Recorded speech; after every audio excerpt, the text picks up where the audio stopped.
सहनाववतु सहनौ भुनक्तु सह वीर्यं करवावहै तेजस्विनावधीतमस्तु मा विद्विषावहै। ओम शांति शांति शांतिः। हरिः ओम श्री गुरुभ्यो नमः। हरिः ओम। ओम श्रीमात्रे नमः। మనము మన ప్రీవియస్ సెషన్లో అమ్మవారి మంత్ర స్వరూపాన్ని అంటే సూక్ష్మ స్థరమైన స్వరూపాన్ని సాకార రూప వర్ణన అంతా అయిన తర్వాత మోస్ట్ సూక్ష్మతమం విల్ బి ఈ కుండలిని శక్తి, సూక్ష్మతరం అనంటే మంత్ర స్వరూపం అన్నమాట. సూక్ష్మం అంటే కూడా ఇప్పుడు స్వరూపం, అమ్మ స్వరూపం ఎంత సాకార వర్ణన మనం ఇస్తున్నాం, కానీ అది ఎప్పుడు ఉందా ఎక్కడన్నా కనిపిస్తుందా అనంటే అది కూడా దాన్ని అందుకోవటం కూడా సూక్ష్మమే. ఓకే, ఎందుకంటే ఒక విరాట్ విగ్రహాన్ని మనం ఒక చిన్న ఆకారంలో చూస్తున్నామంటే అదే చాలా ఇది ఛాలెంజ్. అలా పట్టుకోవడమే మనకు కష్టము అర్థం చేసుకోవటము. నెక్స్ట్ వచ్చి మంత్రస్వరూపం. సో ఆ మంత్రస్వరూపం ఏంటి అనేది మనం మాట్లాడుకున్నాము. అందులో వాగ్భవ కూటం గురించి చెప్పుకున్నాము. ఓకే, అయిపోయాయి. శ్రీమద్ వాగ్భవ కూటైక స్వరూప ముఖ పంకజ అది చెప్పుకున్నాం. అందులో ఆ నామంలో ఏం చెప్తున్నారు అని అంటే వాగ్భవ కూటం గురించి. అందులో మనకి పంచదశిలోని మొదటి 5 బీజాక్షరాలు వాగ్భవ కూటంలో ఉన్నాయి. అక్కడే ఆజ్ఞాచక్రం కూడా ఉంది. తర్వాతది కంఠాద కటి పర్యంత మధ్యకూట స్వరూపిణి. దాంట్లో మనకి కంఠ నుంచి కటి ప్రదేశం వరకు శక్తి కామరాజ కూటం అని చెప్పుకున్నాము. అందులో 6 బీజాక్షరాలు ఉన్నాయి. అందులో ఏమో మణిపూర, అనాహత, విశుద్ధి చక్రాలు ఉన్నాయి. శక్తి కూటంలో మనకి మూలాధారము, స్వాధిష్టానం ఉన్నాయి. సో అది చెప్పుకున్నాం. శక్తి కూటంలో మళ్ళీ 4 బీజాక్షరాలు ఉన్నాయి. వాటన్నిటి గురించి మనం చెప్పుకున్నాము. ఇప్పుడు మనం మొదలుపెట్టే నామం ఏంటంటే మూల మంత్రాత్మిక మూలకూట త్రయ కళేబర అనేది నెక్స్ట్ నామం, అంటే లైన్. బట్ ఇందులో 2 నామాలు ఉన్నాయి అనమాట. ఇప్పటి వరకు మనకి అన్ని మొత్తం లైన్ అంతా ఒకటే నామం కింద చూసాం, 16 అక్షరాలు ఉండి. ఇక్కడ మూల మంత్రాత్మిక అనేది షడక్షరి నామం. ఓకే, 6 అక్షరాలు. తర్వాత మూలకూట త్రయ కళేబర అనేది దశాక్షరి. సో ఒక లైన్ ఇక్కడ 2 నామాలు ఉన్నాయన్నమాట సేమ్ లైన్ లో. సో మూల మంత్రాత్మిక ఫస్ట్ చూద్దాం. శ్రీ మూల మంత్రాత్మికాయై నమః అది షడక్షరి నామం కింద చెప్పుకుంటే అట్లా నమః చెప్తాం. మూల మంత్ర ఆత్మిక. ఆత్మిక అంటే తన స్వరూపంగా గలది అని అన్నమాట. సో మూల మంత్రమే తన స్వరూపంగా గలది అదే చెప్పుకున్నాం కదా. ఇక్కడ అమ్మవారి మంత్ర స్వరూపం గురించి చెప్పుకుంటున్నాం. ఈ ముందు 3 నామాల్లో అదే చెప్పుకున్నాం కనుక ఇక్కడ మనం ఏం చెప్తున్నాం అంటే ఆ మూల మంత్రమే అమ్మ ఆత్మస్వరూపంగా కలది అనేది ఇదన్నమాట. ఇప్పుడు మనకి శ్రీ విద్యా సంప్రదాయంలో వస్తే ఎన్నో సంప్రదాయాలు ఉన్నాయి తెలుసు కదా. అందులో శ్రీ విద్యా సంప్రదాయంలోకి వస్తే ఈ పంచదశి మహామంత్రం ఏదైతే ఉందో అదే గాయత్రి మంత్రం లాంటిది. అండ్ దిస్ ఇస్ కాల్డ్ మూల మంత్రం అన్నమాట. అది మూలం ఎందుకో చూద్దాం ఎగ్జాంపుల్. సో ఇప్పుడు అమ్మవారు మాతృకా వర్ణ రూపిణి అని అంటాం కదా. మాతృకా వర్ణ రూపిణి అంటే అన్ని మాతృకలు అమ్మ నుండి వచ్చినవే. వాక్కుల తల్లి, వాగ్దేవి కదా అమ్మవారు. సో అసలు అక్షరాలే అమ్మవారి నుంచి వచ్చినప్పుడు ఈ బీజాక్షరాలు మాతృకా వర్ణమాలలో ఉండేవే కదా. Other than that there is no other single word or a single అక్షరం అవుట్ ఆఫ్ దిస్ వర్ణమాల. ఆ వర్ణమాల స్వరూపం అమ్మ, దానికి మూలమే అమ్మ అన్నప్పుడు మరి మూల మంత్రాత్మిక అంటే ఏ మంత్రానికైనా అమ్మవారే మూలమని అది చెప్పుకోవచ్చు అనమాట మనం. అలాగే మనము ఇప్పుడు పంచదశి మంత్రాన్ని తీసుకుంటే మిగతా ఎన్ని మంత్రాలు మనకున్నా కూడా అవన్నీ పూర్వాంగ మంత్రాలు లేకపోతే ఉత్తరాంగ మంత్రాలు అవుతాయి, కానీ మూల మంత్రం మాత్రం ఒకటే, అది పంచదశి అవుతుంది అనమాట. సో అది ఇప్పుడు మననాత్ త్రాయతే ఇది మంత్ర అంటే మననం చేస్తూ, ఎంత మనం మననం చేస్తూ ఉంటే మనల్ని రక్షించేది దాన్ని మంత్రము అని అంటారనమాట. సో మంత్రాలు ఎప్పుడైనా సరే చాలా గూఢమైనవి, అందుకే ఇది సూక్ష్మతరం అన్నాం మనం. ఓకే, గురుముఖతనే తీసుకోవాలి. ఇవాళ రేపు ఏమవుతుందంటే everything is available on print and paper. So ఎవరికైనా అవైలబుల్గా ఉంది. ఇప్పుడు నువ్వు కొడితే పంచదశి మంత్రం ఏంటి అని అంటే వచ్చేస్తుంది ఆన్లైన్, మనం చదువుకోవచ్చు. లేకపోతే ఇట్లా ఎక్స్ప్లెయిన్ చేయడానికి కోసం చెప్పేటప్పుడు కూర్చొని రాసేసుకుంటే మన దగ్గర మంత్రాలు ఉన్నాయి. కానీ మనకు ఆ మంత్రోపాసన సిద్ధించాలి అని అంటే కనుక మనది గురుముఖత తీసుకునే చేయాలి. దట్స్ ద సంప్రదాయం అనమాట. So we just follow it. అలాగే మనకి గురువు ఏది ఇస్తే అదే మంత్రం. మళ్ళీ ఆయన నువ్వు నారాయణ మంత్రం అష్టాక్షరి చేసుకోమని నీకు అది మంచిది అని ఆయనకి మనల్ని చూస్తే అలా ఇవ్వాలి అని అనిపించి ఇచ్చారనుకో, మనకు అదే పంచదశి, అదే మహామంత్రం. ఏదో నాకు ఇది ఉంది కానీ అది లేదే అనే బాధ మాత్రం ఎప్పుడు పడకూడదు. మనకి ఏ మంత్రం ఉంటే అదే మూల మంత్రం. ఇప్పుడు మనం శ్రీ విద్య గురించి మాట్లాడుకుంటున్నాము, లలిత సహస్రనామంలో ఏం చెప్పారని మాట్లాడుకుంటున్నాం కనుక ఇక్కడ మూల మంత్రం అంటే అమ్మవారి పంచదశి మంత్రం అన్నమాట. సో ఈ పంచదశి మహామంత్రాన్ని మనం ఉపాసన చేస్తే సంసార బంధనాలను విముక్తి కలిగిస్తుంది అమ్మవారు. ఆత్మ సాక్షాత్కారం అంటే యూ రియలైజ్ దట్ అమ్మ is with in you. That ఆత్మ సాక్షాత్కారం అంటే ఏం లేదు, అమ్మ మనలోనే ఉంది, మన అందరిలో ఉంది. థియరిటికల్ గా మనకి తెలుసు కానీ అనుభవానికి తెచ్చుకోవాలి. అంటే అది కూడా అనుభవిస్తూనే ఉంటాం. అనుభవము, ఎక్నాలెడ్జ్మెంట్ అన్ని కలవాలన్నమాట. అప్పుడే అది ట్రూగా రియలైజేషన్ వచ్చినట్లు. అందరము అగ్రి అవుతాం, మనలో ఉండే ప్రాణశక్తి, ఆ ఊపిరి తీసే శక్తి అదంతా అదే అమ్మవారు అని అందరము అగ్రి అవుతాం. కాకపోతే ఆ థాట్ విడిగా ఉంటుంది. మళ్ళీ అమ్మ వేరే దేవుడు ఉన్నాడు అని అనుకుంటాము. అలా we don't put all of that together అనమాట.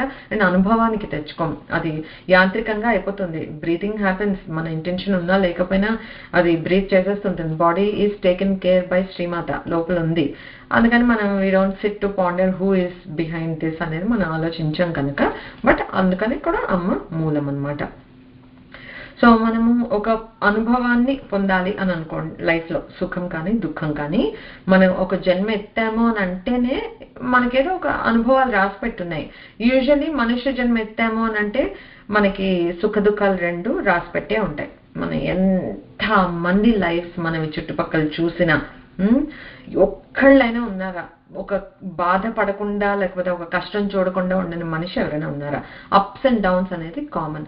అప్స్ ఎక్కువ, డౌన్స్ ఎక్కువ అని అంటే మనకి మనం ఏమైనా దండం పెట్టుకోవాలంటే ఆ డౌన్స్ ఏవైతే ఉంటాయో, దుఃఖాలు ఏవైతే ఉంటాయో ఆ దుఃఖ స్పర్శ అంతా మనం ఇలా భగవద్ ధ్యానం చేసుకుని అమ్మని శరణు వేడుకుని ఉన్న జన్మలో అయిపోతే బాగుండు. ఒక్కొక్క దుఃఖం వస్తుందా, అమ్మయ్య నా పాపం కొంచెం పోతోంది, ఆ పాపపు కర్మ ఏదైతే ఈ దుఃఖాన్ని తేవాలో అది నలిఫై అయిపోతుంది, అమ్మయ్య అని హ్యాపీ ఫీల్ అవ్వాలి. సుఖాలే ఎక్కువ వచ్చేస్తుంటే అమ్మో అన్ని సుఖాలు ఇప్పుడే వచ్చేస్తున్నాయి అని కూడా అనుకోవాలేమో మనం. So keep that in mind.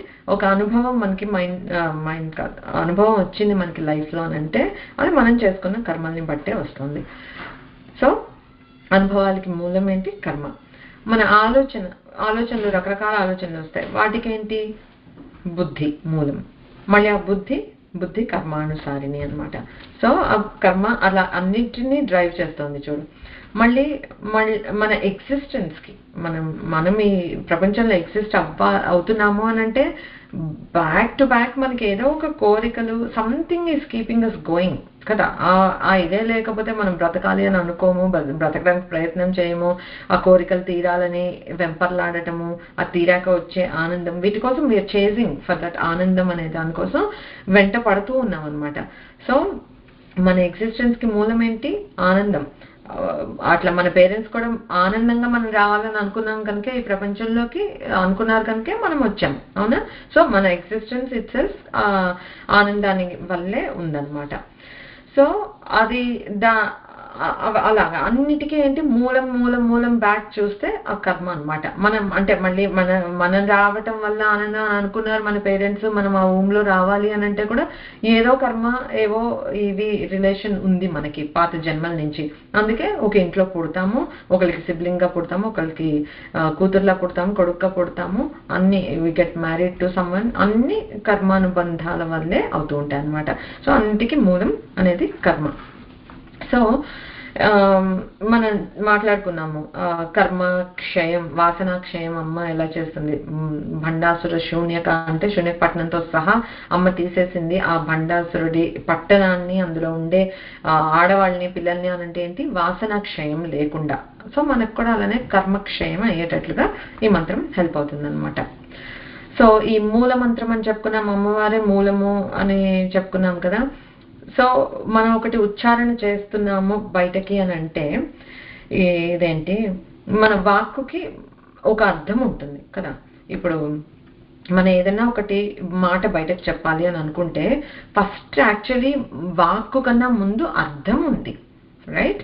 ఆ అర్థం ఉంటే మన ఈ పర్టికులర్ ఎసెన్స్ నేను కన్వే చెయ్యాలి అనేది ఫస్ట్ నా సంకల్పం. అది పరావాక్ అన్నమాట.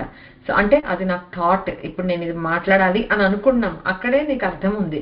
ఆ అర్థాన్ని దెన్ యూ విల్ డిసైడ్. ఎంత క్విక్గా అవుతుందంటే మనలో పరాపశ్యంతి మధ్యమ వైఖరి అలా చెప్పుకున్నప్పుడు ఇంకా డీటెయిల్లోకి వెళ్ళొచ్చు, కానీ ఎంత ఫాస్ట్గా అలా ఆలోచన ఇట్లా రాగానే ఇక ఫ్రేమింగ్ సెంటెన్స్ ఏంటి, ఏ లాంగ్వేజ్ పిక్ చేసుకోవాలి, ఏ టోన్లో చెప్పాలి, ఎట్లా చెప్పాలి, అంతా with in fraction of seconds అయిపోతుంది అని అంటే అసలు that it self is a proof. Like మనలో ఒక శక్తి ఉంది that is making this happen. ఎంత ఫాస్ట్గా వెళ్తుంది అది ఇమాజిన్ కూడా చేయలేం మనం. ఎలక్ట్రిసిటీ ఎంత స్పీడో అట్లా పాస్ అవుతుంది జిమ్ అని. అలా థాట్ రావటం ఏంటి, నేను తెలుగులో మాట్లాడే వాళ్ళైతే తెలుగు మాట, English, Hindi, framing our sentences, speaking language, everything వైఖరిగా చివరికి బయటకు వచ్చేసేటప్పటికి అది వాక్కు. సో వాక్కు ఆ పరావాక్కు ఏదైతే ఉందో అర్థం, రైట్? అది వాగర్థావివ సంపృక్తౌ వాగర్థ ప్రతిపత్తయే జగతః పితరౌ వందే పార్వతీ పరమేశ్వరం. అంటే అంత అవినాభావ సంబంధం, ఇద్దరు ఇన్ యూనియన్ యాక్ట్ చేస్తూ ఉంటారు అంటే అది కాళిదాసు అలా రచించారు అని అంటే అదనమాట. సో మనకి అలాగా ఆ వాక్కుకి ఈ వాక్కుగా వచ్చేదానికి మూలం. సో ఇప్పుడు మనం ఏం చెప్పుకున్నాము, అండ్ ఇంకా గోయింగ్ ఫార్వర్డ్ ఎక్స్ప్లెయిన్ చేస్తాను లిటిల్ బిట్. బట్ మనం ఆల్రెడీ చెప్పుకున్నాం, ఇప్పుడు శ్రీ చక్రంగా చూసుకున్నా అది ఆ సూక్ష్మ రూపంగా చూసుకున్నా కూడా అందులో మళ్ళీ శివుడు శక్తి రెండు కలిసి ఉన్నాయనేది చెప్పుకున్నాం. ఓకే, మంత్ర రూపంగా చూస్తే కూడా శివశక్తులు ఎట్లా కలిసి ఉన్నారు అనేది will further learn. But so ఆ మూల మంత్రం అని అంటే కూడా అది శివశక్తి ఐక్య రూపం అని అనమాట. సో అది మూల మంత్రాత్మిక. నెక్స్ట్ నామం వచ్చి మూల కూటత్రయ కళేబర. అంటే కూటత్రయం ఇప్పుడు చెప్పుకున్నాం కదా, వాగ్భవ కూటము, కామరాజ కూటము, తర్వాత ఈ శక్తి కూటమి. ఈ మూడు కూటములు కలిస్తే మళ్ళీ మూల మంత్రం అని చెప్పాం. ఈ మూల మంత్రమే 3 కూటములుగా ఉంటే అదే అమ్మ కళేబరం. కళేబరం అంటే బాడీ అన్నమాట. సో మనము ఈ సూక్ష్మతరాన్ని చెప్పుకునేటప్పుడు కామకళ బీజం గురించి చెప్పుకున్నాము. ఈ కామకళ అంటే కామకళాక్షరం అని అంటారు, లేదా కామకళ అని అంటారు. అది ఏంటి అంటే ఈ హంస సోహం అంటే మన బ్రీదింగ్ అనమాట. అగైన్ అది కలయిక, కలిసే ఉన్నాయి. Can you separate out breathing లో బయటకు వచ్చే ఎయిర్ ఇది, లోపలికి వెళ్ళే ఎయిర్ ఇది లేదు. It gets mixed as you breathe. మొత్తం కలిసిపోయింది, ఏది కావాలో తీసుకుంటే ఏది అక్కర్లేదో తెలిపోతుంది. But there is a perfect union with in our body అనమాట. సో అది కామకళ అంటే ఆ కలయిక, అది ఒక మీనింగ్. తర్వాత మనకి 2 రకాలుగా చెప్పారు. ఒక అప్వర్డ్ ఫేసింగ్ ట్రయాంగిల్, ఒక డౌన్వర్డ్ ఫేసింగ్ ట్రయాంగిల్ పెడితే ఆ సెంటర్లో అయితే బిందు ఏదైతే ఉందో అది కామకళాక్షరం అని చెప్పుకున్నాం. మనం త్రికోణం ఉండి దానికి మధ్యలో ఉండే ఇది బిందు స్వరూపం, అది కూడా కామకళాక్షరం అని చెప్తారు. ఇప్పుడు ఈ అప్వర్డ్ అండ్ డౌన్వర్డ్ ట్రయాంగిల్స్ అని చెప్తే అది ఎట్లా ఒక కైండ్ ఆఫ్ ఉపాసన ఎట్లా ఉంటుందంటే, ఈ అప్వర్డ్ ఫేసింగ్ ట్రయాంగిల్లో పైన డాట్ వచ్చి సూర్యుడు, ఇది వచ్చి అగ్ని లెఫ్ట్, రైట్ వచ్చి సోమ అంటే చంద్రుడు అనమాట. సో సూర్య అగ్ని చంద్ర మూడిటి యూనియన్ ఉండి ఆ డౌన్వర్డ్ ఫేసింగ్ ట్రయాంగిల్లో కిందకి ఉండేది అది శక్తి కూటం, అది యోని కింద. అలా చూస్తే అంటే ఈ సృష్టి అంతా ఎట్లా జరిగింది అదొక ఉపాసన అనమాట. దానికి కూడా ఒక శ్లోకం ఉంది. బట్ ఐ డోంట్ థింక్ ఇది కొంచెం అంటే మన దక్షిణాచార పూజలో ఇట్లా చేస్తారా లేదా అనేది కూడా నాకు అంతగా ఐడియా లేదు. So I just leave it there. But కామకళ ఉపాసన అలా కూడా ఒకటి చేస్తారనమాట. సో మనం ఇప్పుడు కామకళాక్షరం అంటే ఇన్సెపరబుల్ యూనియన్ అని చెప్పుకున్నాం కదా. ఇప్పుడు బ్రీతింగ్ ఉచ్ఛ్వాస నిశ్వాసాలు ఎలా ఉంటుంది అట్లాగా అదే దీపం జ్యోతి ప్రకాశ విమర్శ అని అంటారు. వేదాంతంలో బాగా యూజ్ చేసే టర్మ్ అనమాట. మనకి కొంచెం ఈజీగా గుర్తుంచుకోవాలంటే దీపము అండ్ జ్యోతి ఆర్ నాట్ సెపరేట్. దీపం రూమ్లోకి ఇప్పుడు వచ్చింది, లైట్ ఒక 2 నిమిషాలు ఆగొస్తుంది, అలా ఉండదు కదా. దీపంతో ఎలాగ వెలుగు అంటి పెట్టుకుని ఉంటుందో అట్లాగా శివ శక్తి ఎప్పుడు కలిసే ఉంటారనమాట. సో ఇప్పుడు అమ్మవారిది ఈ మూల కూటత్రయ కళేబర అని చెప్పుకుంటే ఆ కూటత్రయం అనేది అమ్మ ఒక్కటే అనే కాదు, శివ శక్తి ఏకరూపం అనమాట అది. సో ఈ 3 బిందువుల్లో మనం త్రికోణంలో మధ్యలో బిందువు కామకళాక్షరం అని చెప్పుకున్నాం కదా. ఆ 3 బిందువులు ఒక్కొక్క కూటమికి ఒక రిప్రజెంటేషన్ అట్లా కూడా అనుకోవచ్చు. వాగ్భవ కూటము, కామరాజ్ కూటమి అండ్ శక్తి కూటమి, లేకపోతే ఇచ్ఛాశక్తి, క్రియాశక్తి, జ్ఞానశక్తి, అది అంతకుముందు మనం చూసాం. సో బేసిక్గా ఇవే అమ్మ స్వరూపం అంటే ఏంటి ఎక్స్ప్లెయిన్ చేయాలి. అమ్మవారి బాడీలో 3 కూటమిలు ఉన్నాయి అని అంటే సింబాలిక్ రిప్రజెంటేషన్ అంటే it stands for all of this. Last క్లాస్లో కూడా చెప్పుకున్నాం. So this is the representation అనమాట, అది కామకళాక్షరం. సో మూలకూట త్రయ కళేబర. దీంతో ఇక్కడ మనకి మంత్రం గురించి అంతా చెప్పారు కదా. But I want to call out something అనమాట. మనకి ఇప్పుడంటే బీజాక్షరాలన్నీ ప్రింట్ చేసేసి హ్యాపీగా చెప్పేస్తున్నారు. అంతకుముందు అలా ఉండేది కాదు, అది సంప్రదాయం కాదు.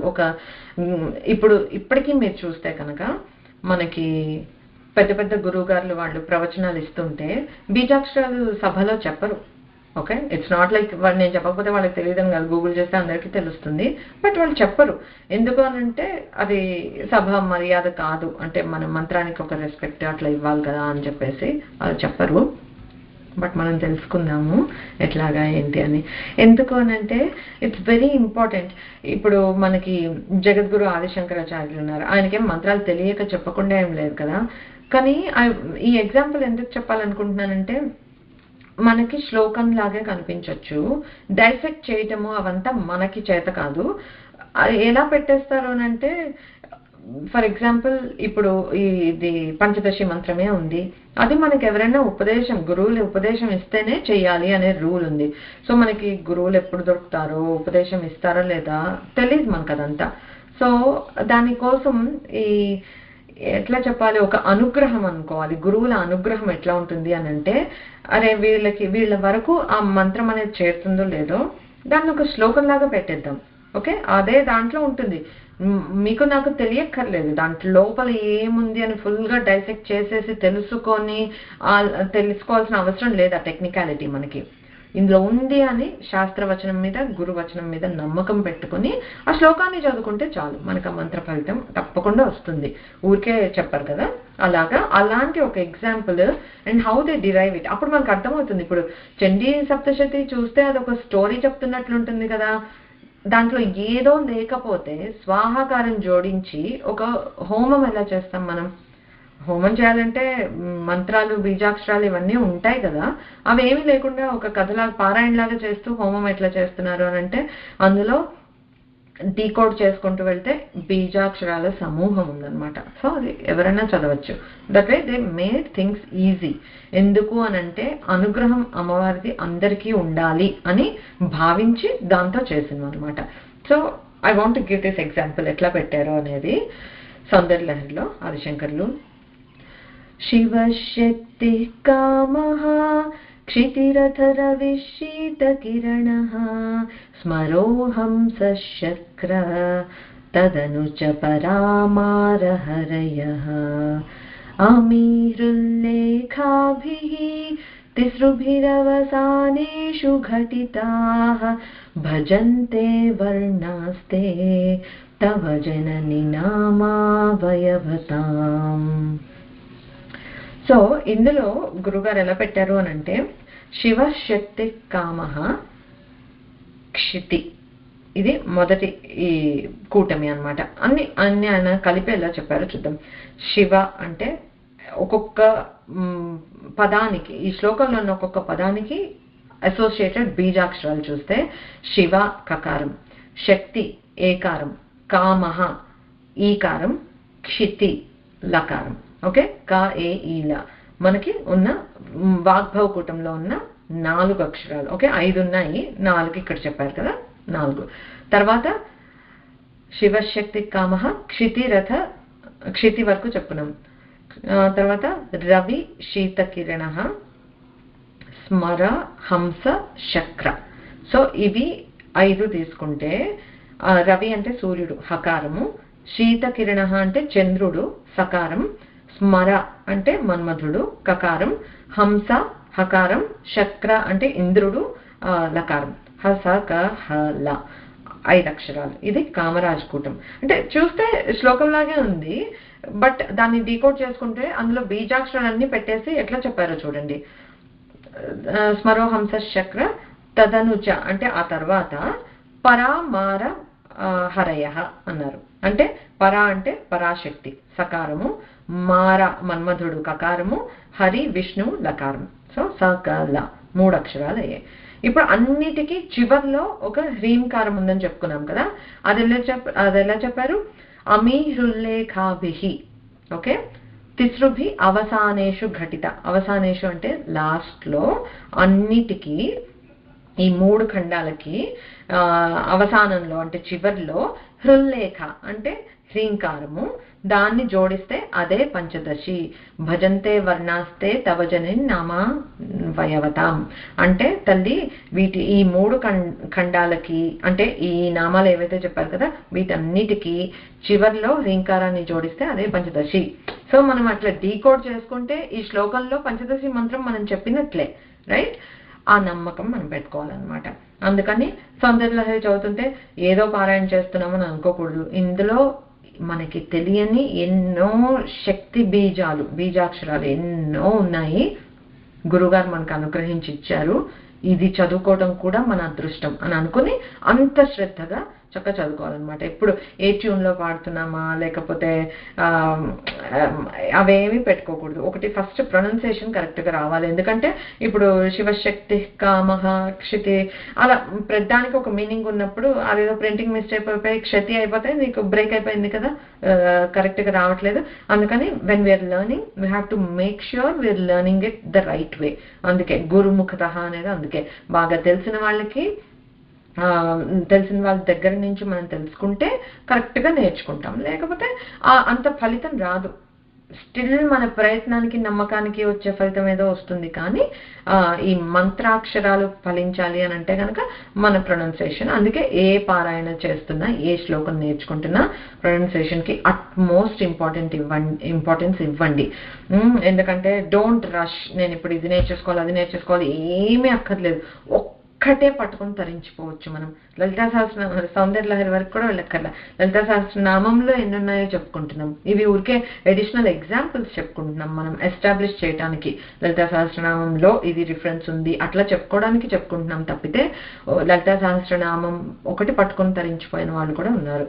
ఓకే, అలాగే లలితా సహస్రనామంలో ఒక నామం పట్టుకొని కూడా దాని మీదే కాంటెంప్లేట్ చేసుకుంటే దాన్ని పట్టుకొని ధరించిన వాళ్ళు కూడా ఉన్నారు. So anything is possible.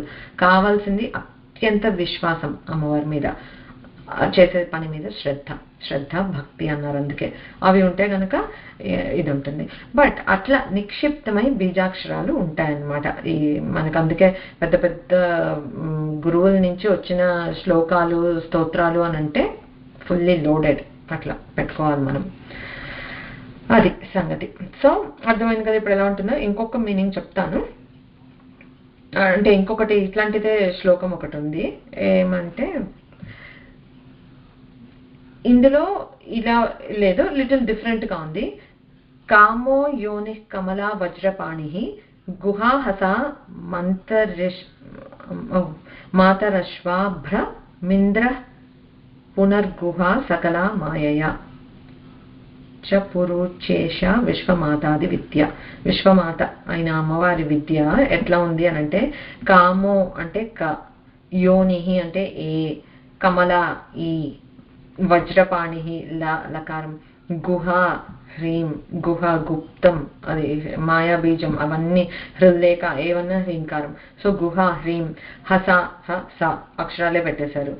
మాతరశ్వ క బీజం, భ్ర అంటే హకారం, ఇంద్ర లకారం, పునర్గుహ అంటే మళ్ళీ హ్రీంకారం వచ్చింది, సకల ఇక్కడ మళ్ళీ అక్షరాలు సకల మాయయా అంటే సకల మాయయా అని పద్యంలాగా అనిపిస్తుంది. మామూలుగా చదివితే బ్రేక్ చేస్తున్నాను. సకల అంటే సకల, మాయయా అంటే మాయా బీజం, మళ్ళీ హ్రీంకారం, చ పురుచేష విశ్వమాతాది విద్య, ఇవన్నీ కలిపితే వచ్చేది అమ్మవారి విద్య, శ్రీ విద్య పంచదశి మంత్రం అని అనమాట. అది. సో మంత్రాలు ఎప్పుడైనా ఇంపార్టెన్స్ ఏంటి అనంటే, దైవాధీనం జగత్ సర్వం మంత్రాధీనం తు దైవతం, తన్మంత్రం బ్రాహ్మణాధీనం బ్రాహ్మణో మమ దేవత. బ్రాహ్మణుల్ని మనం ఎందుకు రెస్పెక్ట్ ఇస్తాము, ఇవ్వాలి అని మనకి చెప్పారు అనంటే, ఈ జగత్ అంతా పరమేశ్వరుడి అధీనంలో ఉంది. ఒప్పుకుంటాం కదా, పరమేశ్వరుడు పరమేశ్వరి వాళ్ళే సృష్టించారు కనుక వాళ్ళ అధీనంలో ఉంది. ఓకే, వాళ్ళు ఎవరి అధీనంలో ఉన్నారు? ఈ మంత్రం అధీనంలో ఉన్నారు. ఎందుకంటే మంత్రం వాళ్ళ స్వస్వరూపం, స్వరూప అని అన్నారు కదా. సో ఆ స్వరూపం మంత్రానికి అధీనమై ఉంటారు. అందుకే మనం మంత్ర జపం చేయాల్సిన విధంగా చేస్తే మనకి సాక్షాత్కరిస్తారు. వీ కెన్ రియలైజ్ దట్ రూపం. ఎందుకు అని అంటే వాళ్ళు మంత్రాన్ని అధివసించి ఉంటారనమాట. ఓకే, అధీనమై కూడా ఉంటారు. ఆ మంత్రం బ్రాహ్మణుల అధీనంలో ఉంటుంది. ఓకే, కనుక బ్రాహ్మణులని భూసురులు అని అనేది మనం వాళ్ళకి ఇచ్చేది రెస్పెక్ట్. ఎందుకు అని అంటే దీనివల్ల అనమాట. అది ఎవరికి అలా ఫాలో అయ్యి నిజంగా అనుష్ఠానాలు జపాలు అవన్నీ అంత బాగా చేసే వాళ్ళకి, అలాంటి బ్రాహ్మణులకి, బ్రాహ్మణ కుటుంబంలో పుట్టి ఏమి ఆచారాలు పాటించని వాళ్ళకి దిస్ డజంట్ అప్లై. ఓకే, అది. సో అన్ని మంత్రాలు, మనకి ఎన్నో మంత్రాలు మనం వినే ఉంటాం కదా చిన్నప్పటి నుంచి. If you notice one difference, అన్ని మంత్రాల్లో యూజువలీ ఆ దేవుడిది నామం అనేది వస్తుంది. ఇలా ఓం నమ శివాయ, ఓం నమో నారాయణాయ, లేకపోతే గం గణపతే నమః, ఓం శ్రీ మహాగణాధిపతయే నమః, అలాగన్నిట్లో పేర్లు వస్తాయి. ఓకే, సో ఈ మనకి శ్రీ విద్యలో వచ్చిన ఈ పంచదశికి కానీ బాలా మంత్రానికి కానీ ఇలా అమ్మవారి పేరేం లేదు, బీజాక్షరాలు మాత్రమే ఉన్నాయి. చూసారు కదా మీరు, ఇప్పుడు బీజాక్షరాలు మాత్రమే ఉన్నాయన్నమాట. సో అదేంటంటే అమ్మ తత్వాన్ని సూచించే విధంగా అలా బీజాక్షరాలే ఉన్నాయి, నామం లేదు. అది ఒక యూనిక్నెస్ ఆఫ్ ఈ శ్రీ విద్యా మంత్రాలు. తర్వాత యంత్రాలు చూసుకుంటే కూడా యూజువల్ గా యంత్రం అనేది ఎట్లా ఉంటుంది, ఫ్లాట్ గా ఉంటుంది, దాని మీద రేఖలు ఉంటాయి, బీజాక్షరాలు కూడా లిఖించుంటాయి. ఓకే, బట్ శ్రీచక్రం మాత్రం ఇలా పిరమిడ్ లాగా ఉంటుంది, దాని మీద బీజాక్షరాలు అవి ఏమి ఉండవు. ఇట్స్ వెరీ డిఫరెంట్ చూస్తే కనుక. అది శ్రీ యంత్రం అని అంటాం కదా మనం దాన్ని. అది it's very different from any other యంత్రాలు. ఓకే, సో అదొక డిఫరెన్స్ అనమాట. So it's unique in those two ways. ఏంటి, అమ్మవారి పేరు మంత్రంలో ఉండదు ఒకటి, యంత్రం కూడా it's very unique and different. So అది మనకి ఇందాక చెప్పినట్లు శ్రీ విద్యోపాసనలో పంచదశి మంత్రమే గాయత్రి మంత్రం. అండ్ ఫర్ దట్ మ్యాటర్ నేను చెప్పాను కదా, ఎవరికి ఏ మంత్ర ఉపదేశం ఉంటే అదే గాయత్రి అని అనుకోవాలి మనకి. ఓకే, ఎందుకనంటే ఇప్పుడు శ్రీ విద్య అనుకో అన్ని వర్ణాల వాళ్ళు చేయొచ్చు, బ్రాహ్మణులే చేయాలి అట్లా ఏం లేదు, బట్ గురుముఖత ఉపదేశం పొంది ఉండాలంతే. సో ఎవరైనా చేయొచ్చు. యాక్చువల్ గాయత్రి మంత్రం అయితే కొన్ని సంస్కారాలు ఉండాలి. ఓకే, బ్రహ్మచర్యత్వం అవ్వాలి, ఉపనయనం చేసుకోవాలి, అలా ఎవరికి అయితే ఓకే అది చేయొచ్చు అనే దీంట్లో ఉన్న వాళ్ళకే చేస్తారు. సంస్కారం అనేది ఉండాలి. శ్రీ విద్యకి లక్కీలీ అవసరం లేదు, ఎవరైనా తీసుకోవచ్చు, చేసుకోవచ్చు. సో మనం ఏం చేయాలి అని అంటే, మనకి ఏ మంత్రోపదేశం ఉంటే అదే, ఏమీ లేకపోతే శ్రీమాత్రే నమః అదన్నా సరే చక్కగా ఓపిక తీరిక అన్నీ ఉంటే కనుక, కోరిక, ఓపిక తీరిక కోరిక 3 ఉండాలి. 3 ఉంటే కనుక చక్కగా త్రిసంధ్యల్లో కూర్చొని మనం జపం చేసుకోవచ్చు. ఇదే మన గాయత్రి అప్పుడు. ఓకే, కాని పక్షంలో రోజుకొకసారి అయినా సరే చేసుకున్న మనకి ఏ నామం ఉంటే అదే మనకి మంత్రం అనమాట. శ్రీరామ అనే నామమే మంత్రం అని అంటారు, ఇంకా అంత ఇదనమాట. బట్ ఇంపార్టెంట్ ఫ్యాక్టర్ ఈజ్ భక్తి, శ్రద్ధ.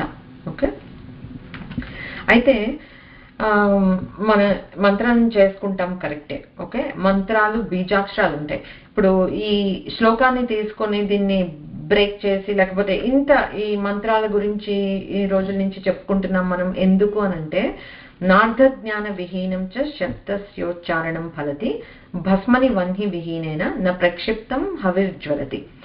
అంటే ఏంటంటే, ఇప్పుడు అగ్నిహోత్రం లేకుండా జస్ట్ బూడిదే ఉందనుకోండి, మొత్తం అయిపోయింది, అగ్ని హరించుకుపోయింది. అప్పుడు ఉన్న బూడిదలో మనం ఎంత ఆజ్యం పోసినా ఏమన్నా మంట వస్తుందా, ఏమన్నా ఉపయోగం ఉందా? లేదు కదా, అగ్ని ఉన్నంత వరకే కదా, అది బూడిదైపోతే ఇది కాదు.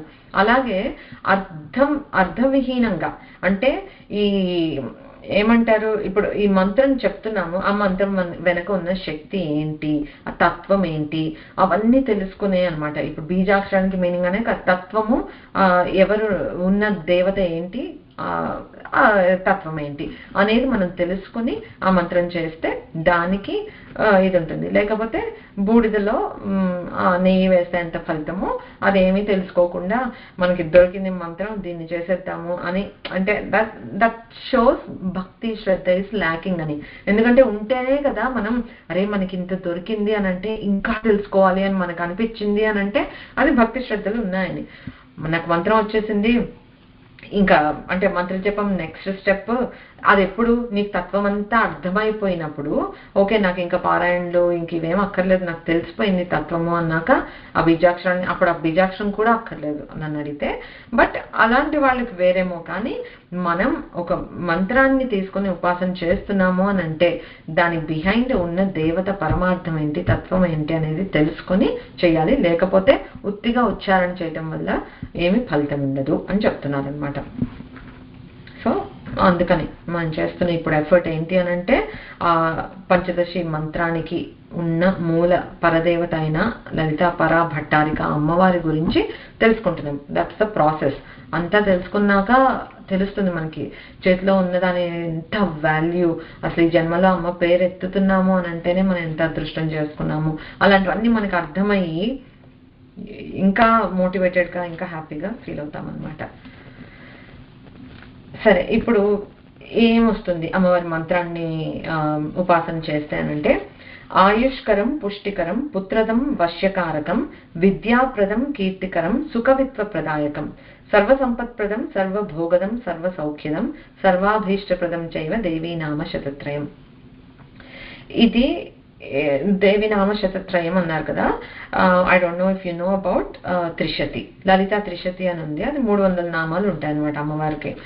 దట్ ఈస్ ఇప్పుడు బాలా మంత్రము నుండి పంచదశి లాగా అందులో ఉన్న 3 బీజాలు ఎక్స్పాండ్ చేస్తే పంచదశి లాగా అలా ఎలా అయితే అనుకున్నామో పంచదశిలో ఉన్న ఒక్కొక్క అక్షరం తోటి అందులో నామాలు ఉంటాయి అనమాట. 15 అక్షరాలకి 25 నామాలు చొప్పున 300 త్రిశతి అని అంటారు, త్రిశతి అంటారనమాట. సో అదంతా త్రిశతి చదివినా ఈ పంచదశి చదివినట్లే. కొంతమంది అంటారు త్రిశతి కూడా ఈ ఉపదేశం ఉన్న వాళ్ళే చదవాలి, ఎందుకంటే డైరెక్ట్లీ హిట్టింగ్ ద బీజాక్షరాలు కనుక అని అంటారు. సో అందులో ఫలశ్రుతికి చెప్తూ అంటారనమాట. ఆయుష్కరం పుష్టికరం అంటే ఆయుష్ మనకి లాంగ్ లైఫ్ లాంజివిటీ ఇస్తుంది. బ్రతికుంటేనే కదా మనం ఏ ఉపాసన చేసినా సాధన చేసినా మళ్ళీ ఏ జన్మ దొరుకుతుందో తెలియదు. సో ఎప్పుడో మనకేదో లైఫ్లో కలిసి రావట్లేదు అనేసుకుని అబ్బా ఈ లైఫ్ ఇంకా చాలు నాకు వద్దు అని అనుకునే సందర్భాలు ఉండొచ్చు గాక. But we have to realise the value of being in this, like ఒక మనుష్యులుగా మనం జన్మ తీసుకున్నాము అని అంటే we have a potential to take our sadhana to a different level అనమాట. సో అది ఎప్పుడు మనం గుర్తుంచుకోవాలి. అందుకని మనకి ఆయుష్ కావాలి అనే కోరుకోవాలి మనం. ఓకే, ఎక్కువ ఏళ్ళు బ్రతకద్దులే అంతా బాగున్నప్పుడే పోవాలి అని అనుకోవటం కరెక్టే, బట్ ఆయుష్ ఉంటేనే సాధన చేయగలుగుతాం కనుక ఆయుష్ని ఇస్తుంది. పుష్టికరం బ్రతికుంటే సరిపోదు, ఏదో మంచం మీద పడి లేకపోతే నోరు పడిపోయి చేయి పడిపోయి పూజ చేసుకోవడానికి కూడా మనకి శక్తి లేనంతగా ఉండద్దు. అందుకే పుష్టికరం, చక్కగా బాడీ పుష్టిగా ఉండి ఇంద్రియాలన్నీ చక్కగా పనిచేస్తూ అలా ఉంటే కదా మనం సాధన చేసుకోగలము. అందుకు అడగాలి అమ్మవారిని ఆయుష్ ఆరోగ్యము, అందుకు అడగాలన్నమాట. పుత్రదం, చక్క పుత్ర పౌత్రాలు వస్తారు, వంశ అభివృద్ధి జరుగుతుంది. వశ్యకారకం, వశ్యం అంటే ఏదో అందరూ మనకి ఇట్లాగా వశీకరణం అయిపోతారు అట్లానే కాదు, మనం చెప్పేది అవతల వాళ్ళు ఆమోదిస్తున్నారా, లేకపోతే ఎక్కడ అపోజిషనే ఉంటుంది అనుకో we can't get things done. So అలా వశ్యకారకం అని అంటే అలా ఓకే మన అనుకూలంగా ఉంటారు అన్నమాట పీపుల్. మనకి విద్యాప్రదం, చక్కగా మంచి విద్యా బుద్ధులు వస్తాయి. కీర్తికరం, ఫేమ్ వస్తుంది. ఎవరికొద్దు, అన్నీ కావాలి కదా, మంచి ఫేమ్ కావాలి మనకు కూడా. అందరికీ ఒక మన పేరు చెప్పారంటే ఓకే మంచి అనే ఒక ఇది, అదే కీర్తి మనకి. ఏదో కీర్తి అంటే గిన్నెస్ రికార్డర్ లెవెల్ కాకపోయినా మంచి సుకీర్తి మనకి రావాలి. సుఖవిత్వ, అంటే చక్క కవిత్వం చెప్పగలిగే ఇది కూడా వస్తుంది. మరి వాక్కుల తల్లి కదా అమ్మవారి అనుగ్రహం ఉంటే కవిత్వం కూడా అసువుగా వస్తుంది. కవిత్వమే కాకపోయినా you can put this also into ఒక వాగ్ధాటి. ఓకే, మనకి ఎంతనా తెలివితేటలు ఉండని అది మనం బయటకు ఎక్స్ప్రెస్ చేయకపోతే అవతల వాళ్ళకి అర్థం కాదు కదా. లేకపోతే మనం ఒకటి ఫీల్ అవుతున్నాము, అది అవతల వాళ్ళకి కమ్యూనికేట్ చేయాలి అని అంటే వాక్కు చాలా ఇంపార్టెంట్. సో అలాగా ఈ సుకవిత్వ అంటే వాక్ అని కూడా మనం చెప్పుకోవచ్చు. అవి వస్తాయట. సర్వ సంపత్ప్రదం, అన్ని రకాల సంపత్తులు వస్తాయి. సర్వభోగదం, భోగాలు అంటే మంచిగా ఎంజాయ్ చేయగలగటం. ఇప్పుడు కొంతమంది ఉంటారు, దే ఆర్ వెరీ రిచ్, సంపదలు ఉన్నాయి, వాళ్ళకి చాలా ఉన్నాయి సంపదలు, బట్ ఆ భోగం లేదు. They are very busy earning that they don't have time to enjoy. వాళ్ళ సంపాదించే డబ్బుల్ని వాటిని ఎంజాయ్ చేయడానికి టైం లేదు. They are very busy with their schedules. అప్పుడు భోగం వాళ్ళకి ఉండదు. ఎవరికి ఉంటుంది? వాళ్ళ ఇంట్లో ఉండే వాళ్ళకి ఉంటుంది అనమాట భోగం. సో అలా కాకుండా చక్కగా మనం సంపాదించింది మనం హాయిగా ఎంజాయ్ చేయొచ్చు కదా. ధర్మపరంగా మనం ఏది చేస్తున్నా దట్స్ ఆల్ గుడ్. సో అమ్మవారి చక్క మనకు అది ఇస్తుంది. సర్వ సంపత్ప్రదం, సర్వభోగదం, సర్వ సౌఖ్యదం. సుఖాలు కావాలి, అదే కదా మనం వెంపర్లాడేది లైఫ్లో. సుఖం అని అంటే ఏంటంటే మనకు ఆనందం ఇచ్చేది ప్రతిదీ సుఖమే. ఓకే, సో అట్లా సర్వ సౌఖ్యదం, సర్వాభీష్టప్రదం అట. అంటే మనం ఏది కోరుకుంటే అది తీరుతుందట. ఏమి కోరుకోవాలో అది మనం జాగ్రత్తగా ఉంటే చాలు. దానికే తన్మే మన శివ సంకల్పం వస్తు. మనసులో వచ్చే ప్రతి సంకల్పము, ప్రతి కోరిక, ప్రతి ఆలోచన అమ్మవారి ఇచ్చిందే అవ్వాలి మనకి. అది శివం అంటే శుభం కలిగించేదే కావాలి. అలా అయినప్పుడు సర్వాభీష్టప్రదం ఇస్ వెరీ గుడ్. ఎందుకంటే we are always thinking positive for us or for others. అప్పుడు చక్కగా అది అవుతుంది మంచిగా. నా ఎక్స్పీరియన్స్ ప్రకారం అయితే మనం ఎవరి కోసమన్నా మంచి జరగాలి అని ప్రే చేస్తే దాంట్లో ఎక్కువ పవర్ ఉంటుంది. సో నాకు ఇది కావాలి అని అడిగితే వచ్చేదానికన్నా వేరే వాళ్ళ కోసం మనం ప్రే చేస్తే అవి ఎప్పుడు బాగా ఫలిస్తాయని అనిపిస్తుంది నాకు. సో అదే అమ్మవారి నామాలు చదివితే మనకు వచ్చేవి ఇవన్నీ అని చెప్పారు. అయితే ఇప్పుడు ఇవన్నీ చెప్పారు కనుక ఏది చూసినా ఇందులో అన్ని ఇహానికి సంబంధించినవే ఉన్నాయి, పరానికి సంబంధించింది లేదు అని అనుకోవక్కర్లేదు. యత్రాపి భోగో నచ తత్ర మోక్షః, యత్రాపి మోక్షో నచ తత్ర భోగః.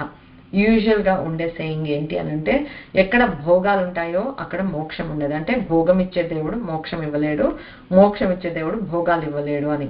ఎట్లా యూజువల్గా ఇది డిఫరెన్స్ ఎలా చెప్తారంటే, శివుడు మోక్షాన్ని ఇస్తాడు, భోగాలు ఇవ్వలేడు అని. That's not true. నేను ఊరికే ఎగ్జాంపుల్ విన్నదాన్ని చెప్తున్నాను కానీ I don't believe in it. Hari భోగాలు ఇస్తాడు కానీ మోక్షాన్ని ఇవ్వడం అని, that's absolutely ridiculous. But usually ఏమంటారంటే, భోగం ఉన్న చోట భోగాన్ని అనుభవిస్తుంటే మోక్షాన్ని పొందలేరనో, లేకపోతే మోక్షం పొందాలనుకునే చోట భోగాలు రావనో అలా లేదు. శ్రీ సుందరి సేవన తత్పరాణం భోగశ్చ మోక్షశ్చ కరస్థ ఏవ.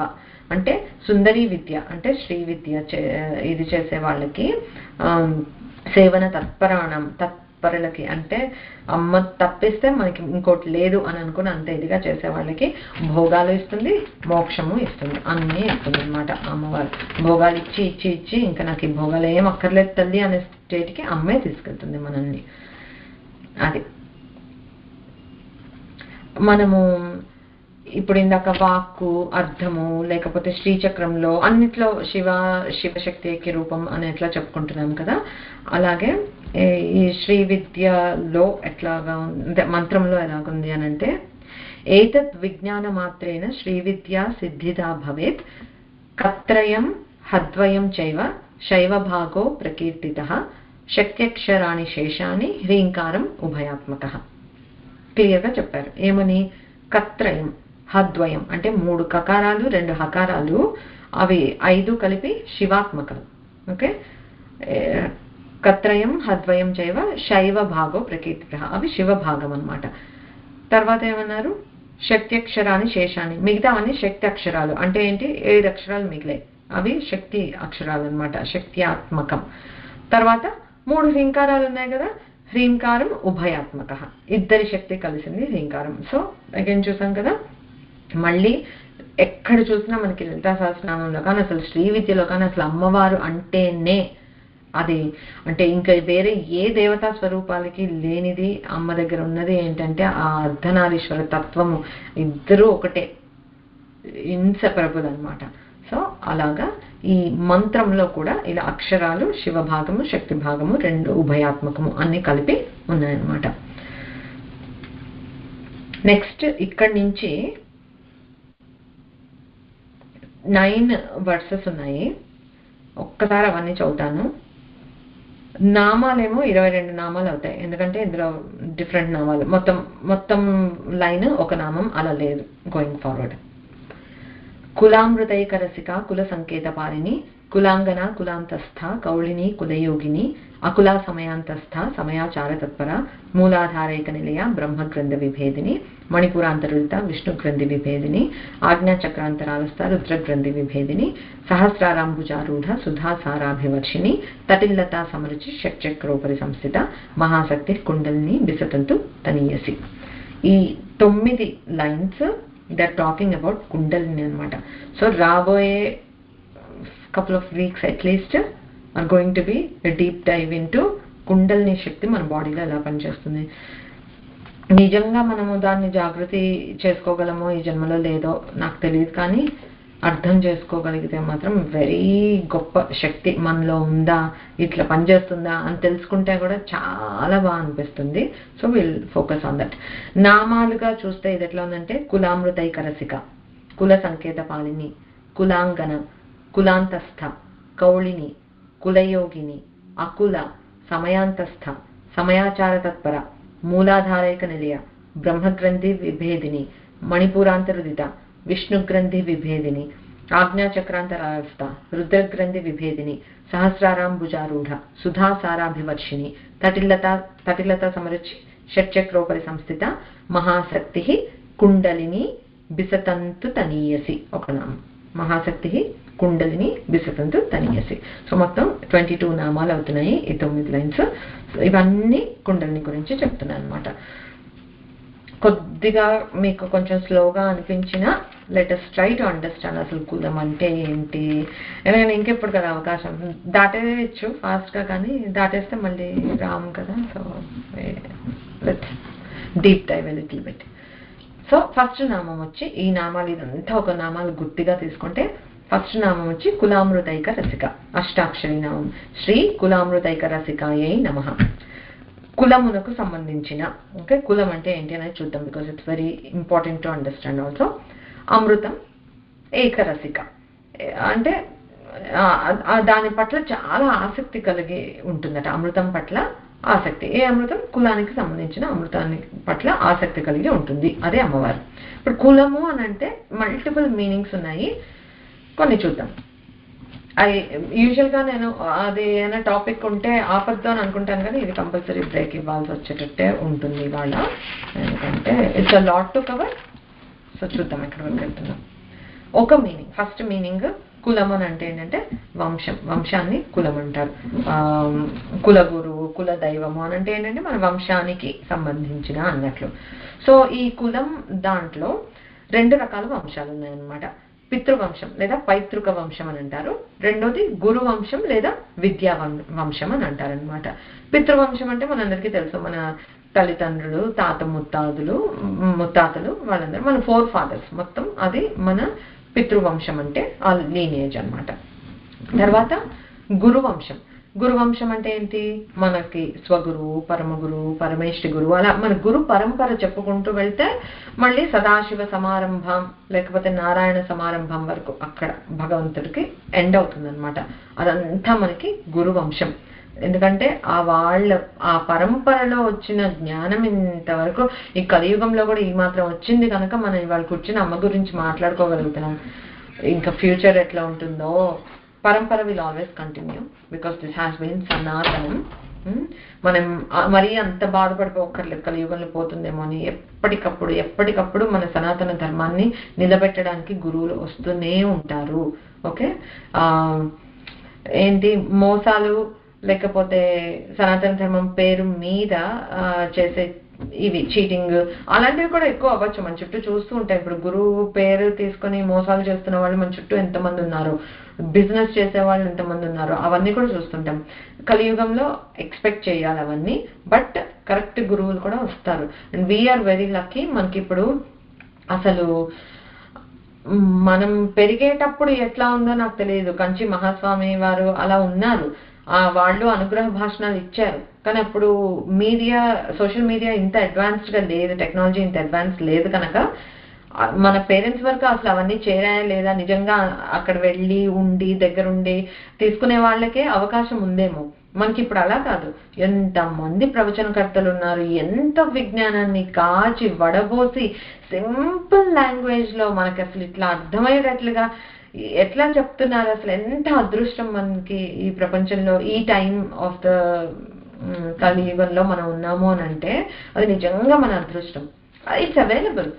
అది మనం ఎంతవరకు మనం దాన్ని అందిపుచ్చుకుంటాము అనేది ఇంకా మనకెంత ప్రాప్తమో దాన్ని బట్టి డిటర్మిన్ అవుతుందని అనుకుంటాను.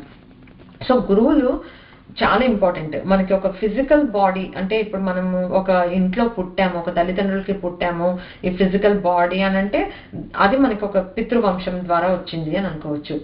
మనకి ఉపాసన చేయటానికి అనువైన శరీరాన్ని, అంటే శరీరం అంటే ఏదో మారిపోతుంది అన్నట్లు కాదు, బట్ థింక్ అబౌట్ ఇట్. ఒక చేంజ్ మనలో, ఒక గురు ఉపదేశం తీసుకునే ముందు ఒకలాగా, తర్వాత ఒకలాగా మనలో ఉన్నాము అని అంటే దట్స్ ద చేంజ్. ఆ న్యూ మనం ఏదైతే ఉన్నామో అది గురువులు ఇచ్చిన భిక్ష అనమాట, మనకి గురువు ఇచ్చిన శరీరం అవుతుంది. సో మనకి భావనోపనిషత్తులో ఫస్ట్ వాక్యం ఏంటి? శ్రీ గురు సర్వకారణ భూతాశక్తి. గురువు మనకి ఒక ఉపదేశం ఇచ్చినప్పుడు అంటే మనము ఇట్లా మంత్రం వింటే, ఇప్పుడు మనం వింటే ఏదో బీజాక్షరాలు లాగే వింటున్నాము, మనకి నిజంగా ఆ ఎఫెక్ట్ రాదు. బట్ నిజంగా కొంతమంది ఉంటారు, వాళ్ళకి ఎలా అంటే ఆ బీజాక్షరం ఇట్లా చెవిన పడంగానే ఇట్లా మారిపోతుంది వాళ్ళ లైఫ్. ఎందుకంటే వాళ్ళ సంస్కారాలకి, ప్రీవియస్ సంస్కారాలకి all they needed was summon to tell those బీజాక్షరాస్. వినంగానే అల్లుకుపోతారు. మనకి మేబీ అలా కాదు, but there is definitely a before and after. కాదు అని ఎవరైనా అంటే I would like to know. కానీ నిజంగా మనం ఒక ఇది చేస్తే నాకైతే బ్లాక్ అండ్ వైట్ గా చేంజ్ మనలో తెలుస్తుంది. అంటే అది మంత్రం అనే అనట్లేదు. అమ్మ పాదాలని మనం స్వచ్ఛంగా పట్టుకున్న రోజు నుండి, నువ్వే శరణాగతి అని అమ్మని మనం పట్టుకుంటే there will be a different you అనమాట. ఆ అమ్మని అంత గట్టిగా పట్టుకోవాలని మనకి ఎందుకు అనిపించింది? అది గురువులు ఇచ్చిన దీనివల్లే. అది మంత్రం అనే చెప్పను, ఏదో పారాయణ చేసుకుంటున్నాం, లేకపోతే స్తోత్రాలు చదువుకుంటున్నాము, వాటిలోనే మనం రమించిపోతున్నాము. మనకు ఇది వచ్చింది అని అంటే అది ఆనందించే శరీరం ఏదైతే ఉందో, నిన్నటి వరకు ఈ శరీరం ఎందుకు పులకించలేదు అంటే ఇప్పుడు మనకేదో కొత్తగా వచ్చింది, అది గురువు ఇచ్చిన దయ అనమాట, గురువు ఇచ్చిన శరీరం. సో ఆ గురు పరంపర అనేది మన ఇమ్మీడియట్ గురువు నుంచి అది ఆ సదాశివుడి వరకు వెళ్తుంది అనమాట. దాన్నే గురు పరంపర, గురు కులం అని అంటాం. కులం, ఓకే, కులం వర్డ్ అనేది అక్కడ అప్లై అవుతుంది. మనం శ్రీచక్రాచంలో చూస్తుంటాం కదా, అమృతం ఇస్తారు మనకి, ఆవు పాలతో చేస్తారు, అమృతం అని అంటారు. దాన్ని అమృతం అనే అంటారు, తీర్థం అని అందులో శ్రీ విద్యలో అలా స్పెషల్లీ. దాన్నే కులామృతం అని అంటారు అనమాట. ఇక్కడ కులామృతైక రసిక అని వస్తుంది కదా, ఆ కులామృతం అంటే ఏంటంటే శ్రీ విద్య పరంగా విశేషార్ఘ్య పాత్ర అని ఒకటి ఉంటుంది, అందులో పెట్టి అసలు అంటే శ్రీచక్రార్చన పూజ ఫాలో అయితే రియల్ గా అర్చన శ్రీచక్రానికి చేసేదానికన్నా ముందు మనం ఎస్టాబ్లిష్ చేసుకునేవి చాలా పూజ ఉంటుంది అనమాట. అందులో ఒకటి ఈ విశేషార్ఘ్య పాత్రలో ఈ అమృతాన్ని పెట్టి దానికి అమ్మవారిని ఆవాహన చేసి మంత్రాలన్నీ చెప్పి అప్పుడు అదేమైపోయింది, మంత్రితం అయిపోయింది అనమాట అమృతం. సో ఆ మంత్రితమైన అమృతాన్ని బిందు తర్పణ సంతుష్ట అని ఆ శ్రీచక్రానికి మనము ఇది ఇస్తారనమాట, సమర్పిస్తారనమాట. సో అది బిందు తర్పణ సంతుష్ట అని వస్తుంది కదా చివరిలోకి వచ్చేటప్పటికి నామాలు. ఆ బిందువు మీద ఇట్లా ఈ విశేషార్ఘ్యమైన ఈ కులామృతాన్ని సమర్పిస్తే అమ్మ చాలా హ్యాపీగా ఉంటుంది. ఓకే, ఎట్లాగా? రసిక అంటే ఏంటి? చక్కగా ఎంజాయ్ చేయటం. రసికత్వం ఉంటేనే, అంటే మనలో ఒక ఎంజాయ్ చేయగలిగే, అప్రిషియేట్ చేయగలిగే గుణమే రసికత్వం అనమాట. ఒక ఇప్పుడు సంగీతం వినడానికి మనం వెళ్ళాం, మనలో ఆ రసికత్వం లేకపోతే వాళ్ళు అక్కడ ఎంత మంచి ఆలాపనలు చేస్తున్నా ఎందుకలా గొంతు చించుకుని అరుస్తున్నారు అని అనిపిస్తుంది. లేకపోతే భరతనాట్యం ఏదో ఉంది అలా ఒక క్లాసికల్ డాన్స్, మనలో ఎంజాయ్ చేసే ఆ రసికత్వం లేకపోతే ఎప్పుడైపోతుందా అని వాచ్ చూసుకుంటూ ఉంటాం. అది రసికత్వం అంటే ఏంటంటే అప్రిషియేట్ చేయగలగాలి అక్కడ ఉన్న ఆర్ట్ని. లేకపోతే అది ఏది చేస్తుంటే దాన్ని, ఆ బుక్ చదువుతుంటే అలా ఏది చేస్తున్నా దాంట్లో రసికత్వం ఉంది అని అంటే మనం దాన్ని చక్కగా ఆస్వాదిస్తున్నాము, ఇంట్రెస్టెడ్గా ఉన్నాము దాంట్లో అని. అలాగా అమ్మవారు బిందు తర్పణ సంతుష్ట అని మన కులామృతాన్ని చేసినప్పుడు చక్కగా ఇష్టంగా స్వీకరిస్తుందట. అలాగే మనము స్వీకరించేటప్పుడు అదే కులామృతం అమృతమైంది అమ్మవారికి ఇచ్చాము. సో దాన్ని మనం స్వీకరించేటప్పుడు కూడా మళ్ళీ అదే మంత్రం చెప్పుకుంటున్నాం, ఎందుకంటే అమ్మ మనలోనే ఉంది. సో ఆ బిందు తర్పణ సంతుష్ట అంటే మనం తీసుకోవటం, అందుకే మంత్రితం చేయాలన్నమాట. అందుకే అందరికీ చెప్తారు ఇట్లా పెట్టుకొని, ఈ ఆర్ద్రం జ్వలతి జ్యోతిరహమస్మి, జ్యోతిర్జ్వలతి బ్రహ్మాహమస్మి, యోహమస్మి బ్రహ్మాహమస్మి, అహమస్మి బ్రహ్మాహమస్మి, అహమేవాహం మాం జుహోమి స్వాహ అని మనలో ఉన్న అమ్మవారికి మనం అర్పిస్తున్నట్లుగా అట్లా భావించుకుంటూ మనం దాన్ని స్వీకరిస్తాం అనమాట. అది కులామృతం అంటే అది ఒక మీనింగ్. ఇప్పుడు కులంకి ఇంకొక మీనింగ్ చూద్దాం. నా కులం కులమిత్యాహు ఆచార కులముచ్యతే అని భవిష్యోత్తర పురాణంలో అంటారట. కులం అంటే ఇక్కడ ఆచారం. ఓకే, ఆచారం ఇప్పుడు మా ఇంటి ఆచారం అని చెప్తూ ఉంటాం కదా, అంత లెవెల్ వరకు ఉన్నాయన్నమాట ఆచారాలు అనేది. ఇక్కడ మనం శ్రీ విద్య గురించి మాట్లాడుకుంటున్నాం కనుక ఇందులో కూడా డిఫరెంట్ ఆచారాలు ఉన్నాయి. సమయాచారం మనం వినే పదాలు, సమయాచారం వింటాం, దక్షిణాచారం, కౌళాచారం, వామాచారం ఇవన్నీ వింటాం. సమయాచారం అనేది మనకి వస్తుంది ఎక్కడైనా ఎన్నో నామాల్లో. మనకి సమయాచారం అంటే ఏంటంటే సమయత్వం, శివ శక్తి ఏకత్వం, దాన్ని చెప్పే నామాలు మనకి చాలా ఉంటాయి. బట్ డైరెక్ట్గా కూడా అకుల సమయాంతస్థ సమయాచార తత్పర వస్తుంది. సమయాచార తత్పర అనేది అప్పుడు మళ్ళీ దాని గురించి చెప్పుకుందాము. బట్ దానికి మోర్ ఇంటర్నలైజేషన్ అనమాట. అలా అంతర్ముఖ సమారాధ్యగా చేసుకుంటే ఆ శివశక్తి ఏక రూపం అనేది మనకి అలా చేసేదాన్ని సమయాచారం అని అంటారు. ఇద్దరిని ఏకంగా చూడటం. దక్షిణాచారం అని అంటే మన వైదికమైనది. ఇప్పుడు మనం చేస్తున్నాం కూర్చొని బాహ్య పూజ, శ్రీచక్రానికి చేస్తున్నాం, శ్రీచక్రార్చన, నవావరణ అర్చన, ఇవన్నీ ఏంటంటే దక్షిణాచారం. గుడ్, వైదికమైనవే చేయొచ్చు. కౌళాచారం అగైన్ గురువులు ఉండి చెప్తే నేను చేస్తే మంచిది, ఎందుకంటే ఇది కుండలిని ఉపాసన చేసేదాన్ని కౌళాచారం. ఇప్పుడు కులం అంటే చెప్తున్నాం కదా, ఇంకా ఫర్దర్ వస్తుంది చెప్పాను కదా, ఈ నామాలన్నీ కుండలినికి సంబంధించినవే అని చెప్పి. సో కౌళాచారం అనేది ఏంటంటే కుండలిని ఉపాసన. So we learn more about కౌళాచారం. గురువు ఇదితోటే చేయాలి అంటే మనకి ఏదో అయిపోతుందని కాదు, కానీ ఒక్కొక్క చక్రాన్ని భేదించుకుంటూ వెళ్తూ ఉంటేట ఒక్కొక్క శక్తులు వస్తూ ఉంటాయి. ఆ శక్తుల్ని కంట్రోల్ చేయటము, లేకపోతే ఎక్కడ ఎట్లా కుండల్ని ఎంతవరకు తీసుకొని వెళ్ళాలి, అవన్నీ ఒక వెల్ నోన్ పర్సన్ చెబితే మనకి బాగుంటుంది. లేకపోతే కొన్నిసార్లు ఇట్స్ వెరీ బ్యాడ్ అని కూడా విన్నాను నేను. అందుకని గురుముఖతనే చేయాలి కంపల్సరీగా కుండలిని ఉపాసన అనేది. ఓకే, కాకపోతే ఆ గురువుని ఇమ్మని అమ్మవారిని తప్పకుండా ప్రార్థించవచ్చు. Nobody stopping. అమ్మనే గురువుగా భావించి ఈ నామాల్లోనే నేను కుండలిని ఉపాసన చేస్తున్నానమ్మా, నాకు నిజంగా ఆ కుండలిని జాగృతం చేసుకొని పైకి తీసుకొని వెళ్ళటం నాకు చేత కాదు, కానీ ఒక శక్తి ఉంది, ఈ నామాల్లో ఆ శక్తి దాగి ఉంది అని మనం నమ్మకంతో చేస్తే అట్ సమ్ పాయింట్ అది ప్రాసెస్ న్యాచురల్గా అవుతుంది, లేదా నిజంగా ఒక గురువే వచ్చి మనకి నేర్పించే అవకాశం కూడా ఉండొచ్చు. ఓకే, నెక్స్ట్ ఇది వామాచారం. ఇది కొంచెం తాంత్రికంగా ఉంటుందన్నమాట. తీవ్ర ఉపాసన అని అంటారు, తీవ్ర దేవతోపాసన అట్లాగా అంటారు. ఇది మనం మటుకు మనం వైదిక సంప్రదాయాన్ని అది చెడ్డ ఇది మంచి అలా కూడా నేనేమి చెప్పను, ఎందుకంటే దట్స్ పార్ట్ ఆఫ్ శ్రీ విద్య వామాచారం కూడా, కానీ వైదికం కాదు. ఎందుకులే, మనకి తెలుసుకోవడానికి మనకి సంప్రదాయబద్ధంగా వస్తున్న ఈ దక్షిణాచారం ఏదైతే ఉందో మనం ముందు అసలు దాన్ని తెలుసుకునే ప్రయత్నం చేస్తే చాలు. లేదా మీకు ఏమైనా ఇంట్రెస్ట్ ఉంటే you can find out a little bit more. But అయితే తెలుసుకుంటే ఇన్ని రకాల ఆచారం అనేవి ఇన్ని ఉన్నాయి అని.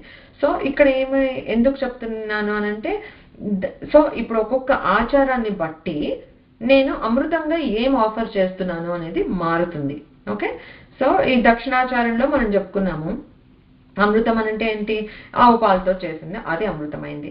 కుండలినిలో అమృతం అంటే వేరు, అది ఇక్కడి నుంచి స్రవిస్తుంది, సహస్రాల నుంచి అలాగా స్రవిస్తుంది, అది 72 నాడులకి వెళ్తుంది అని అంటే అది మనకి ఊహకే, బట్ అది అందులో అది అమృతం. వామాచారంలో వేరేదేదో ఉండొచ్చు అమృతాలు. సో బేసిక్గా కులామృతం అని అంటే ఒక్కొక్క ఆచారాన్ని బట్టి ఆ కులామృతంగా మనం ఏం చేస్తామనేది మారుతుంది. అదొక మీనింగ్. ఇంకొకటి మనకి బాగా తెలిసిన కులం అని అంటే ఏంటి, ఈ వర్ణాలు ఏవైతే ఉంటాయో వాటిని కులం అనే widely known meaning. Okay, so first thing ఒకటి మనం క్లియర్ చేసుకోవాల్సింది, just to keep in mind also, ఏంటి అని అంటే చాతుర్వర్ణ్యం మయా సృష్టం గుణకర్మ విభాగశః అని పరమాత్మ భగవద్గీతలో చెప్పాడు. అంటే ఏంటి, 4 వర్ణాలు నా నుండే వచ్చాయి అని చెప్పాడు. ఓకే, భగవాన్ హిమ్సెల్ఫ్ చెప్పాడు అలాగా. బ్రాహ్మణోస్య ముఖమాసీత్ బాహు రాజన్యకృతః ఊరు తదస్య యద్వైశ్యః పద్భ్యాగం శూద్రో అజాయత. అంటే ఏం చెప్పారు, బ్రాహ్మణో ముఖమాసీత్, డైరెక్ట్ లిటరల్ గా మీనింగ్ చూసుకుంటే పరమాత్మ ముఖం నుండి బ్రాహ్మణులు, బాహువుల నుండి రాజులు, ఊరుల నుండి వైశ్యులు, పాదాల నుండి శూద్రులు వచ్చారు అని జన్మించారు అని చెప్తుంది పురుష సూక్తంలో. అట్లా చదువుకున్నాం మనం. అది డైరెక్ట్ మీనింగ్ కదా. కానీ దానికి డీపర్ మీనింగ్ లేకపోతే అన్వయం ఎట్లా మనం చేసుకోవాలి అని అంటే, ఫస్ట్ బ్రహ్మగారు బ్రహ్మకి అసైన్ చేయబడిన డ్యూటీ ఏంటి, సృష్టిని పెంచాలి. దట్స్ హిస్ అసైన్డ్ టాస్క్ అన్నమాట. అమ్మవారి నుంచి చేసినప్పుడు ఆయన ఏం చేశారు, ఓకే ఫస్ట్ మానస పుత్రుల్ని సృష్టించారు, సనక సనందనాది మునులని. ఓకే, వాళ్ళ నలుగురు ఏం చేశారు, అబ్బో ఈ సంసారము గోల మాకొద్దు అంటే సత్యాన్వేషకులు అనమాట వాళ్ళు. వాళ్ళకి ఆ బ్రహ్మ పదార్థం తప్పిస్తే వాళ్ళకి ఇంకేమీ వద్దు. వాళ్ళు అన్నారు ఈ సంసారం అనే రొంపిలో మమ్మల్ని పడేద్దు, సో సారీ అని చెప్పేసి వెంటనే వెళ్ళిపోయారు దక్షిణామూర్తిని వెతుక్కుంటూ. That's it.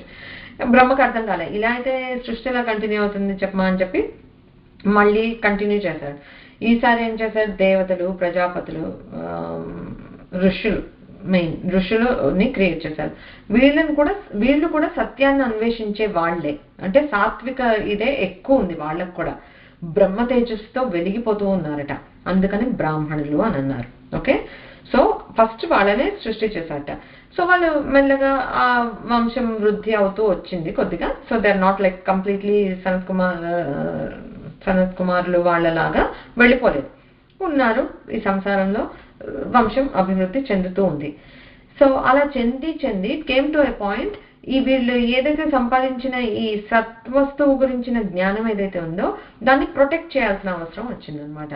సో ఆ ప్రొటెక్ట్ చేయాలి అని అన్నప్పుడు బాహువులు ప్రొటెక్షన్ ఏంటి, మనకు కూడా ఏదైనా ముందు మన మీద పడబడుతుంటే ఫస్ట్ రిఫ్లెక్స్ ఏంటి, మనం చేతితోట ఆపుతాం. చేతులు ఆరు ప్రొటెక్టర్స్ అనమాట. మనకి కాలు ఎత్తాం కదా, ఏదైనా మన మీద పడుతుంటే కాలు ఎత్తి ఆపం కదా, చేయెత్తి ఆపుతాం. సో అలాగా ఈ బాహువుల్లో మనకు ఆ శక్తి ఉంటుంది. సో అలా ఆ ప్రొటెక్షన్ కోసం నెక్స్ట్ ఈ somebody who has that power and who can protect వాళ్ళని క్రియేట్ చేశాడని. సో దీంట్లో క్షత్రియులు అంటే దేవతలు కూడా లైక్ అంటే డైలీ మనకి కావాల్సినవి చూసుకోవటము, ప్రొటెక్ట్ చేయటము, ఈ నేచర్ని దానికోసం ఇంద్రుడు, వరుణుడు, సోముడు, అలా యముడు వీళ్ళందరూ అప్పుడు వచ్చారు.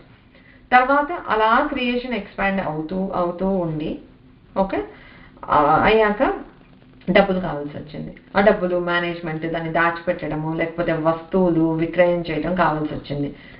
ఈ ఊరు ఆ ఊరు వెళ్ళటం, జనాభా పెరుగుతుంటేనే కదా ఇవన్నీ. ఏమీ లేకుండా సన్యాసంగా ఉన్నప్పుడు ఏమీ అవసరం ఉండదు. అదే కౌపీనం కథ ఏదో చెప్తారు కదా, అట్లాగా ఏదో ఒకటి అని మొదలు పెడితే పెద్ద సంసారం తయారైపోతుంది అన్నట్లు. అది ఆ స్టోరీలా చెప్తారు, కానీ that's a very good metaphor for us to keep in mind అనమాట. అలాగే సో ఇమాజిన్ సృష్టి ఎందుకు ఇట్లా మల్టిప్లై అయింది అనే దాన్ని కూడా it makes 100% sense.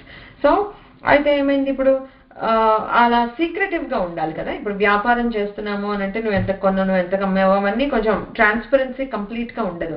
Secretive nature of what they డూని ఇండికేట్ చేయడానికి ఊరువులు అంటే మన thighs very secretive right, like ఎవరు చూడరు, మగ కానీ ఆడ కానీ అలాగా అందరం కవర్ చేసుకునే ఉంటాం. సో అలా సీక్రెటివ్ అనేది సింబాలిక్ గా చెప్పడం కోసం అక్కడ నుండి వైశ్యులు వచ్చారు అని అనమాట. సరే, ఇప్పుడు ఇంతమంది తయారయ్యారు కదా, ఒక ecosystem must be kept clean. వ్యవసాయం చేసే వాళ్ళు కావాలి, ఫుడ్ కావాలి, అందరికి పండించే వాళ్ళు కావాలి, క్లీన్ చేసే వాళ్ళు కావాలి, కుమ్మరివాడు కావాలి, చాలా కావాల్సి వచ్చింది. అప్పుడు మళ్ళీ శూద్రులు వచ్చారు అని అనమాట.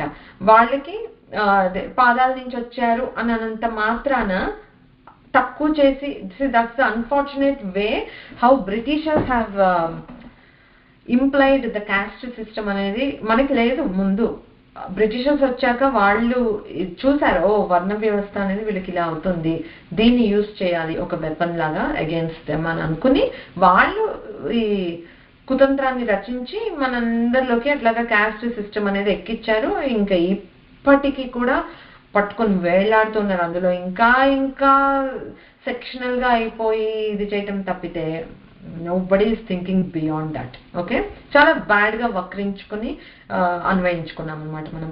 సో అలా వచ్చాయి. పాదాల నుంచి వచ్చారంటే మనం దేవుడిని, ఎంత పెద్ద దేవుడు ఉన్నా మనం చేరేది పాదాల దగ్గరికే కదా. అంత వాల్యూ పాదాలకుంటే పాదాల నుంచి వచ్చినంత మాత్రాన శూద్రులు తక్కువ అని ఎవరన్నారు? నిజంగా అసలు అలా క్లీన్ చేసే వాళ్ళు లేకపోతే ఒక్క రోజు మన సొసైటీ బాగుంటుందా? సో డిస్క్రిమినేట్ చేయటం అనేది చాలా చాలా తప్పు అనమాట. బట్ ఎనీవేస్ ఇక్కడ మనం సో అది ఒకటి మనం అండర్స్టాండ్ చేసుకోవాలి, వర్ణ వ్యవస్థ అనేది అట్లా వచ్చింది. సో ఇప్పుడు దాన్ని బట్టి ఒక్కొక్క కులం వాళ్ళు ఆఫర్ చేసే అమృతం అంటే నివేదనించేది ఏదైనా సరే దే కుడ్ బి డిఫరెంట్. ఇక్కడ ఏం చెప్పారంటే విప్రాహ క్షోణి భుజో విషస్తదితరే క్షీరాజ్య మధ్వాసవైహి అని అన్నారు. సో దాన్ని బట్టి ఏం చెప్తున్నారంటే బ్రాహ్మణులేమో క్షీరం ఆవు పాలు, ఓకే, క్షత్రియులేమో ఘృతం ఆవు నెయ్యితోటి, వైశ్యులేమో మధువు పెట్టచ్చట, తర్వాత ఈ శూద్రులేమో కళ్ళు నివేదన చేయొచ్చు. యాక్సెప్టబుల్, అమృతం కిందే. And one example for us, ఇది ఉత్తిగా చెప్తున్నారు ఏదో అలా అని కూడా కాదు, మనకి అందరికీ తెలిసిన ఎగ్జాంపుల్ భక్త కన్నప్ప. కన్నప్ప మాంసాన్ని వాళ్ళు ఏది తింటారో నాకు ఇదే తెలుసు, this is what I'm use to eating. So నేను దేవుడిగా చూసే అసలు అంటే ఆ భక్తి ఎట్లాంటిది అని అంటే ఒక శివలింగం లింగం లాగా కాదు, అక్కడ శివుడే ఉన్నాడు అని ఫీల్ అయ్యి చక్కగా ఆయన తినే మాంసమే పెడితే for him it is acceptable. మీరు నేను వెళ్ళి రేపు మాంసాన్ని నేను నివేదిస్తాను బికాస్ కన్నప్ప చేశాడు కదా, అక్కడ యాక్సెప్ట్ చేస్తే ఇక్కడ ఎందుకు యాక్సెప్ట్ చేయకూడదు అమ్మవారు? అలా లేదు. బ్రాహ్మణులు అయితే త్రికాల సంధ్యావందనం, it's an implied duty for every one who had ఉపనయనం. వేరాస్ ఒక శూద్రుడికి నువ్వు దీపం పెట్టకపో, మనసులో తలుచుకో శ్రీరామ రామ రామ అను, అయిపోయింది చాలు. సో అది డిఫరెన్స్ అన్నమాట. ఎవరికి మనకి అక్కడ రావాలి కులం నీకు, ఓకే, నా కులాన్ని బట్టి నా ఆచారాన్ని బట్టి నాకు ఒక పరంపరగా ఇది వస్తుంది, దాన్ని నేను నిలబెడుతున్నానా అట్లా చూసుకోవాలి. అమ్మవారికి మాత్రం అల్టిమేట్ గా ఎవరు ఏది చేసినా అన్నిటినీ ఒకేలా ట్రీట్ చేస్తుంది అనమాట. సో కులం అనంటే ఇక్కడ ఏంటంటే వర్ణ ఇది ఒక మీనింగ్ అని చెప్పుకున్నాం కనుక ఇది ఒకటి. ఇంకొక చిన్న మీనింగ్ చెప్పేస్తాను. కు అంటే కువలయం అంటే భూమి పృథ్వీ అట్లా. లం అంటే లయం చెందేది. ఇప్పుడు సో కులం అని అంటే ఏంటంటే పృథ్వీతత్వం లయం అయ్యే చోటు. అంటే ఇప్పుడు మనం కూర్చుంటే మన బాడీలో పృథ్వీతత్వం అంటే ఏంటి? మూలాధార చక్రం, అక్కడ అదనమాట. సో ఆ మూలాధారం నుండి ఇక్కడ సహస్రారం వరకు కనెక్షన్, ఒక సుషుమ్న మార్గం గుండా ఒక కనెక్షన్ ఉంటుంది. Okay, it connects all the shut చక్రాలు అనమాట. సో ఆ మార్గం అది కూడా ఒక కులం. ఓకే, సుషుమ్న మార్గాన్ని కులం అని అంటారు. సహస్రారానికి వచ్చేటప్పటికి ఇక్కడ ఒక సహస్ర దళ పద్మం ఉంది అని అంటారు. ఆ సహస్ర దళ పద్మాన్ని కుల పద్మం అని అంటారు. సో కులం అంటే ఇది కూడా ఒక ఇదనమాట. సో అలాగా కుండలిని శక్తి మూలాధారం నుండి అలా జాగృతమై ఊర్ధ్వముఖంగా ప్రయాణం చేసి సహస్రారానికి చేరి అక్కడ కుల పద్మానికి, అక్కడ శివశక్తుల అనుభవాన్ని మనం పొందినప్పుడు సుధాసారాభివర్షిణి అని అలా అమృతం వర్షిస్తే యు విల్ ఫీల్ ఇట్ అట. You will feel it in your throat, you will feel it in your నాడులు అన్నిట్లోకి ప్రవహిస్తున్నట్లు. వన్స్ అక్కడి వరకు వెళ్ళింది అని అంటే it's a free flow. Okay, నువ్వు కావాలి అని అనుకున్నప్పుడు నువ్వు దాన్ని పైకి పంపించగలుగుతావు. అప్పటి వరకు కష్టం, కింద తిరిగే ఉంటుంది అనమాట. ఒక్క 2 minutes చెప్పుకుంటే ఇంకొక నామం కూడా చెప్తా. నామం కాదు, ఇంకా కులం గురించే. ఈ నామం కొంచెం లాంగ్ గా అనిపించవచ్చు, ప్లీజ్ డోంట్ మైండ్, ఇవాళ ఫినిష్ కాదు. But what I'm trying to establish is, ఇక్కడ మనం ఇందాక నామాలు చెప్పుకున్నాం, ప్రతి నామంలో కులం కులం కులం కులం కులం చాలా చెప్తున్నాం. సో అసలు కులం అంటే ఏంటి అనేది మనం అర్థం చేసుకోవాలంటే ఇన్ని రకాల అన్వయాలు ఉన్నాయి అనేది ఆ బేస్ ని అర్థం చేసుకోవడం ఇంపార్టెంట్ కనుక నేను ఈ ఎగ్జాంపుల్స్ చెప్తున్నాను. సో కులము అని అంటే సమూహం. ఓకే, అది మనం చూసాం, వంశ కులం అన్నా లేకపోతే గురు కులం అన్నా చెప్పుకున్నాం. సో కులం అనేది ఇట్స్ సమూహం, గ్రూప్ అని అనుకోవచ్చు. సో ఇక్కడ ఇంకొక మీనింగ్ అప్లై చేసుకోనేది ఏంటి అంటే జ్ఞాత, జ్ఞేయం, జ్ఞానం. ఓకే, సో ధ్యాన, ధ్యాతృ, ధ్యేయం, సాధకుడు, సాధన, సాధ్యం. ఓకే, కర్త, కర్మ, క్రియ, మూడు అవన్నీ త్రిపుటులు అని అంటారు. 3 థింగ్స్. ఆ త్రిపుటి ఏకత్వం జరిగిపోయినప్పుడే మనకి అమ్మవారికి వేరే డిఫరెన్స్ లేదని అనమాట. అవి 3 కలిపి ఉండేదాన్ని కులం అని అంటారు. World is full of that త్రిపుటీస్. నేను చెప్తున్నాను, చెప్పేది ఏం చెప్తున్నాను అజ్ఞానం. అలాగా ప్రతిదీ ఏది చూసుకున్నా అలా ఉంటాయి అనమాట. చివరికి ఎప్పుడైతే ఆ చెప్పబడే జ్ఞానమే నేను, చెప్పేది నేనే, చేసేది నేనే, అన్నీ నేనే అని మనకు తెలిసినాడు ఆ త్రిపుటి ఏకత్వం అనేది వస్తుందన్నమాట. దాన్నే ముక్తి అని అంటారు. అర్థమైంది కదా ఎంత హార్డో.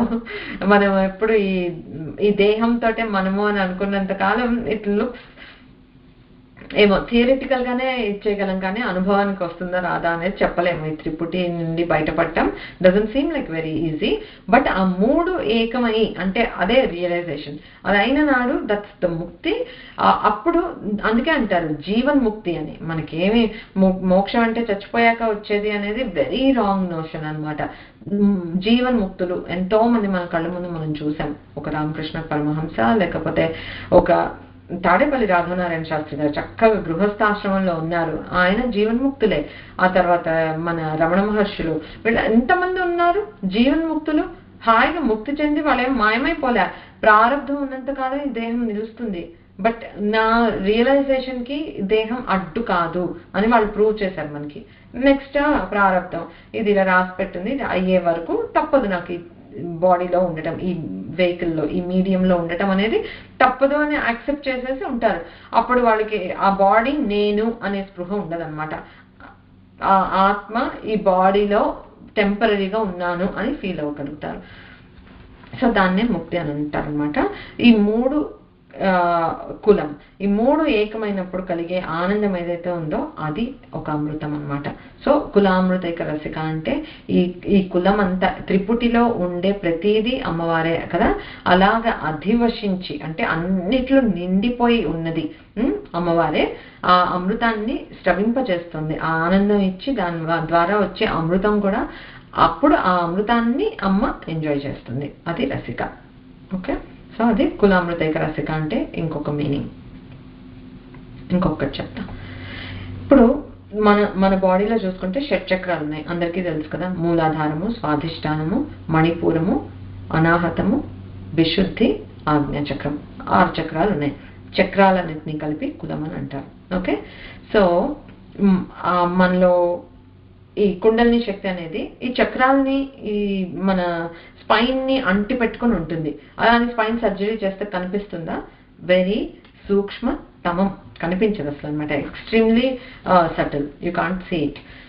మనము మన ఫీటస్ ఒక ప్రెగ్నెంట్ లేడీకి లో ఉన్నప్పుడు ఎప్పుడైతే స్పైన్ ఈ షట్చక్రాలు ఫామ్ అవుతాయో అయినప్పుట అంటే ఫ్రమ్ ద కాస్మోస్, ఆ కాస్మిక్ ఎనర్జీ అనేది ఈ సహస్రారం నుండి వచ్చి మన ఒక్కసారి మూలాధారం వరకు వెళ్ళి ఇట్లా అంటే నీకు అలా వచ్చి ఒక జోల్ట్ లాగా అనమాట. So kundalini Shakti from even before your Born మనలో ఉంటుందన్నమాట. అయితే అది ఎప్పుడు ఎలా ఉంటుంది, ఇట్లా అధోముఖంగా ఉండి 3 చుట్లు చుట్టుకొని చక్కగా ఇలా బజ్జుని ఉంటుందిట. మన దాన్ని లేపే ప్రయత్నమే సాధన అనమాట. సో అట్లాగా ఈ ఇక్కడి నుంచి ఈశ్వర శక్తి అనేది వచ్చి ఆ మూలాధారం వరకు పాకుతుంది. ఎట్లా ఉంటుంది అది చూడగలమా అని అంటే ఎలక్ట్రిసిటీని చూడగలమా? ఒక కాపర్ వైర్ తోటి చేస్తారు, అందులో ఎలక్ట్రిసిటీ ఇన్విజిబుల్ కదా. అలానే లేదు అని అంటామా? కట్ చేసి పట్టుకోలేము కదా. అలాగా అంత సూక్ష్మం, అంత పవర్ఫుల్, అంతకన్నా పవర్ఫుల్ అనమాట. అదే కుండలిని శక్తి, అదే చిత్ శక్తి మన అందరిలోనూ ఉంటుందన్నమాట. సో ఇదైతే ఏదంతో సహస్రారం నుండి వచ్చి అలా టప్మన్ మూలాధారానికి వెళ్ళి మళ్ళీ అనాహతానికి వచ్చి హృదయస్థానం నుండి అలా 72,000 నాడులకి శక్తిని ప్రసరింప చేస్తుంది అనమాట. ఓకే, సో మనకి ఎలా అయితే బయట పెద్ద ఎలక్ట్రిసిటీ ఆఫీస్ నుండి, ఓకే, అంటే పరాశక్తి నుండి మనకి మన యూనిట్కి ఒక ఇది పవర్ కనెక్షన్ వచ్చి అది ఇక్కడ ఉంది, మన ఇంట్లో ఉండే యూనిట్ ఇక్కడ ఉంది. ఇక్కడ ఇది పని చేస్తుంటేనే కదా ఈ చిచ్చక్తి ఉంటేనే మనలో ఉండే ప్రతి ఇంద్రియానికి కావాల్సిన ఎనర్జీ వస్తుంది. జస్ట్ లైక్ మన ఇంట్లో నువ్వు బయట ఎంత పవర్ అయినా ఉండని, మన ఇంట్లో ఇది పవర్ పోయింది అని అంటే మన ఇంట్లో మాత్రమే కరెంట్ ఉండదు. సో ఆ చిచ్చక్తి అనేది అందరిలో ఉంటుంది. అది డివైన్ కాస్మిక్ ఎనర్జీకి కనెక్ట్ అయ్యి ఉంటుంది అనమాట. అలాగే ఎప్పటి నుంచో మనం గర్భంలో ఉన్నప్పుడు నిండే మనలో ఉంటుంది అనమాట. సో ఒకవేళ ఇప్పుడు బయట ఎంతన్నా ఉండి ఆ ఎలక్ట్రికల్ యూనిట్ ఉంది, స్ట్రీట్ కి ఉండే పోల్ ఉంది, ఆ పోల్ నుండి మన ఇంటికి కనెక్షన్ ఉంది, మన ఇంట్లో ఉండే ఎలక్ట్రిసిటీ ఒకవేళ షట్ ఆఫ్ అయిపోతే అప్పుడు మనకి ఎన్ని అప్లయన్సెస్ ఇంట్లో ఉన్నా అవి పనిచేయవు, అవునా? సిమిలర్లీ ఆ శక్తి అనేది మనలో లేకపోతే ఇవి ఉంటాయి, అప్లయన్సెస్ ఉంటాయి, కళ్ళు ఉంటాయి, కానీ వెనకాతల దృష్టి శక్తి, దర్శన శక్తి లేదు. చెవులు ఉంటాయి, లైక్ అపీరెన్స్ ఉంటుంది, కానీ వెనకాతల వినికిడి శక్తి ఉండకపోతే, సో అట్లా అనమాట. ఆ శక్తి ఉంటేనే ఇవన్నీ పనిచేస్తాయి. సో ఎవరికైనా కళ్ళు కనిపించట్లేదా, మాట రావట్లేదా అంటే ఆ పర్టికులర్ ఫ్యూజ్ పోయిందని అంటాం కదా మనం, ఆ పర్టికులర్ రూమ్ లో ఫ్యూజ్ పోయింది, అలాగే మనకు కూడా ఫ్యూజ్లు ఎగిరిపోతూ ఉండొచ్చు. So that's what it is అనమాట. సో అది ఆ సుషుమ్నా నాడి అనేది మనకి అందరికీ ఉంటుంది, స్పైన్ లో ఉంటుంది, అత్యంత సూక్ష్మము, షట్చక్రాలు ఉంటాయి. ఆపరేషన్ చేసి కట్ చేసి చూసినా మనకి అవేవి కనిపించవు, అందుకే సూక్ష్మతమం అన్నాం. బట్ ప్రతి ఒక్కళ్ళలో ఉంటాయి. పోను విల్ లర్న్ ఒక్కొక్క చక్రం దగ్గర ఏ కలర్ ఉంటుంది, ఎన్ని పెటల్స్ ఉంటాయి, పద్మం లాగా ఎలా కనిపిస్తుంది, అట్లా చాలా డీటెయిల్ తెలుసుకోవచ్చు. బట్ అది కుండలిని శక్తి అనమాట. సో మనం గుర్తుంచుకోవాల్సింది ఏంటంటే, మనము మన వెన్నెముకని ఇట్లా స్ట్రైట్ గా పెట్టి, తల, మెడ, మన బ్యాక్ అన్ని స్ట్రైట్ గా పెట్టి మనము కూర్చోగలిగితే, అంటే సాధన చేసేటప్పుడు అలా కూర్చోవాలి అని అంటారు కదా, అలా చేసి ఆ కుండలిని జాగృత పరిచి, నేను చెప్పాను కదా దాని టిపికల్ ఇది అధోముఖంగా ఉంటుంది, 3 చుట్లు చుట్టుకొని హాయిగా పడుకొని ఉంటుంది. దాన్ని తట్టి లేపి దాన్ని ఊర్ధ్వముఖంగా దాన్ని పంపించేటట్లుగా మనం చేయాలి అని అంటే అది కుండలిని సాధన అవుతుంది. ఓకే, అది ఓన్లీ పాసిబుల్ ఫర్ మనుషులు. ఓకే, జంతువులన్నీ తిరియక్ అని అంటారు, వాటి స్పైన్ అడ్డంగా ఉంటుంది. ఈ జన్మలో వాటికి ఈ కుండలిని జాగృతమయ్యే అవకాశం లేదు. ఓకే, అందుకే జంతువునాం నరజన్మ దుర్లభం అన్నారు అని అంటే ఎందుకు అని అంటే మనకు ఆ అవకాశం ఉంది, we could get that awakening. Okay, so ప్రయత్నం చేయాలన్నమాట. ఇంకా అంటే నరజన్మ వచ్చినందుకు మళ్ళీ ఏమంటారు, 84 లక్షల జన్మలు అయితే కానీ మనకి నరజన్మ రాదు అని అంటారు. అంత దుర్లభం అని అన్నారు, నరజన్మ దుర్లభం అన్నారు. కొన్నిసార్లట దేవతలు కూడా దండం పెట్టుకుంటారట నరులుగా పుట్టాలి అని, ఎందుకంటే సాధన చేయడానికి అవకాశం ఉండే బాడీ నరులదే కనుక నాకు అలా భూలోకంలో పుడతానని కోరుకుని వచ్చిన వాళ్ళు కూడా ఎంతో మంది ఉన్నారు దేవలోకం నుండి. సో అలాగా మనకి ఆ అవకాశం ఉంది ఈ జన్మలో ఇలా పుట్టాం కనుక. సో నెక్స్ట్ జన్మలో ఎలా పుడతామో మనకి తెలీదు. ఓకే, కాకపోతే దానికి శివానంద లహరిలో గురువుగారు చెప్పిన శ్లోకం ఏంటంటే, నరత్వం దేవత్వం నగవన మృగత్వం మశకత పశుత్వం కీటత్వం భవతు విహగత్వాది జననం సదా త్వత్పాదాబ్జ స్మరణ పరమానంద లహరి విహారాసక్తం చేత్ హృదయమిహకిం తేన వపుష. అంటే ఏమంటున్నారంటే ఇక్కడ నెక్స్ట్ జన్మ ఎట్లా ఉంటుందో మనకి తెలీదు. నరుడిగా పుడతామా తెలీదు, దేవత్వం దేవుడిగా పుడతామా, నగం అంటే పర్వతంలా పుడతామా, వనం ఫారెస్ట్ గా పుడతామా, లేకపోతే చెట్టుగా పుడతామా, మృగత్వం అంటే ఒక యానిమల్ లాగా పుడతామా, లేకపోతే మశకత అంటే దోమలాగా పుడతామా, లేకపోతే పశుత్వం పశువుగా పుడతామా, కీటత్వం చిన్న కీటకంగా పురుగుగా పుడతామా, లేకపోతే విహగత్వాది అని అంటే ఒక పక్షిలా పుడతామా తెలియదు. మనం చెప్పలేం, మన జన్మ ఏదైనా కావచ్చు, నెక్స్ట్ ఎనీథింగ్. సో దానికి గురుగారు ఏమని చెప్పారంటే, అది ఆయన కోరుకుంటున్న కోరికే కానీ మనం కూడా కోరుకోవాల్సింది ఏంటి అని అంటే, సదా త్వత్పాదాబ్జ స్మరణ.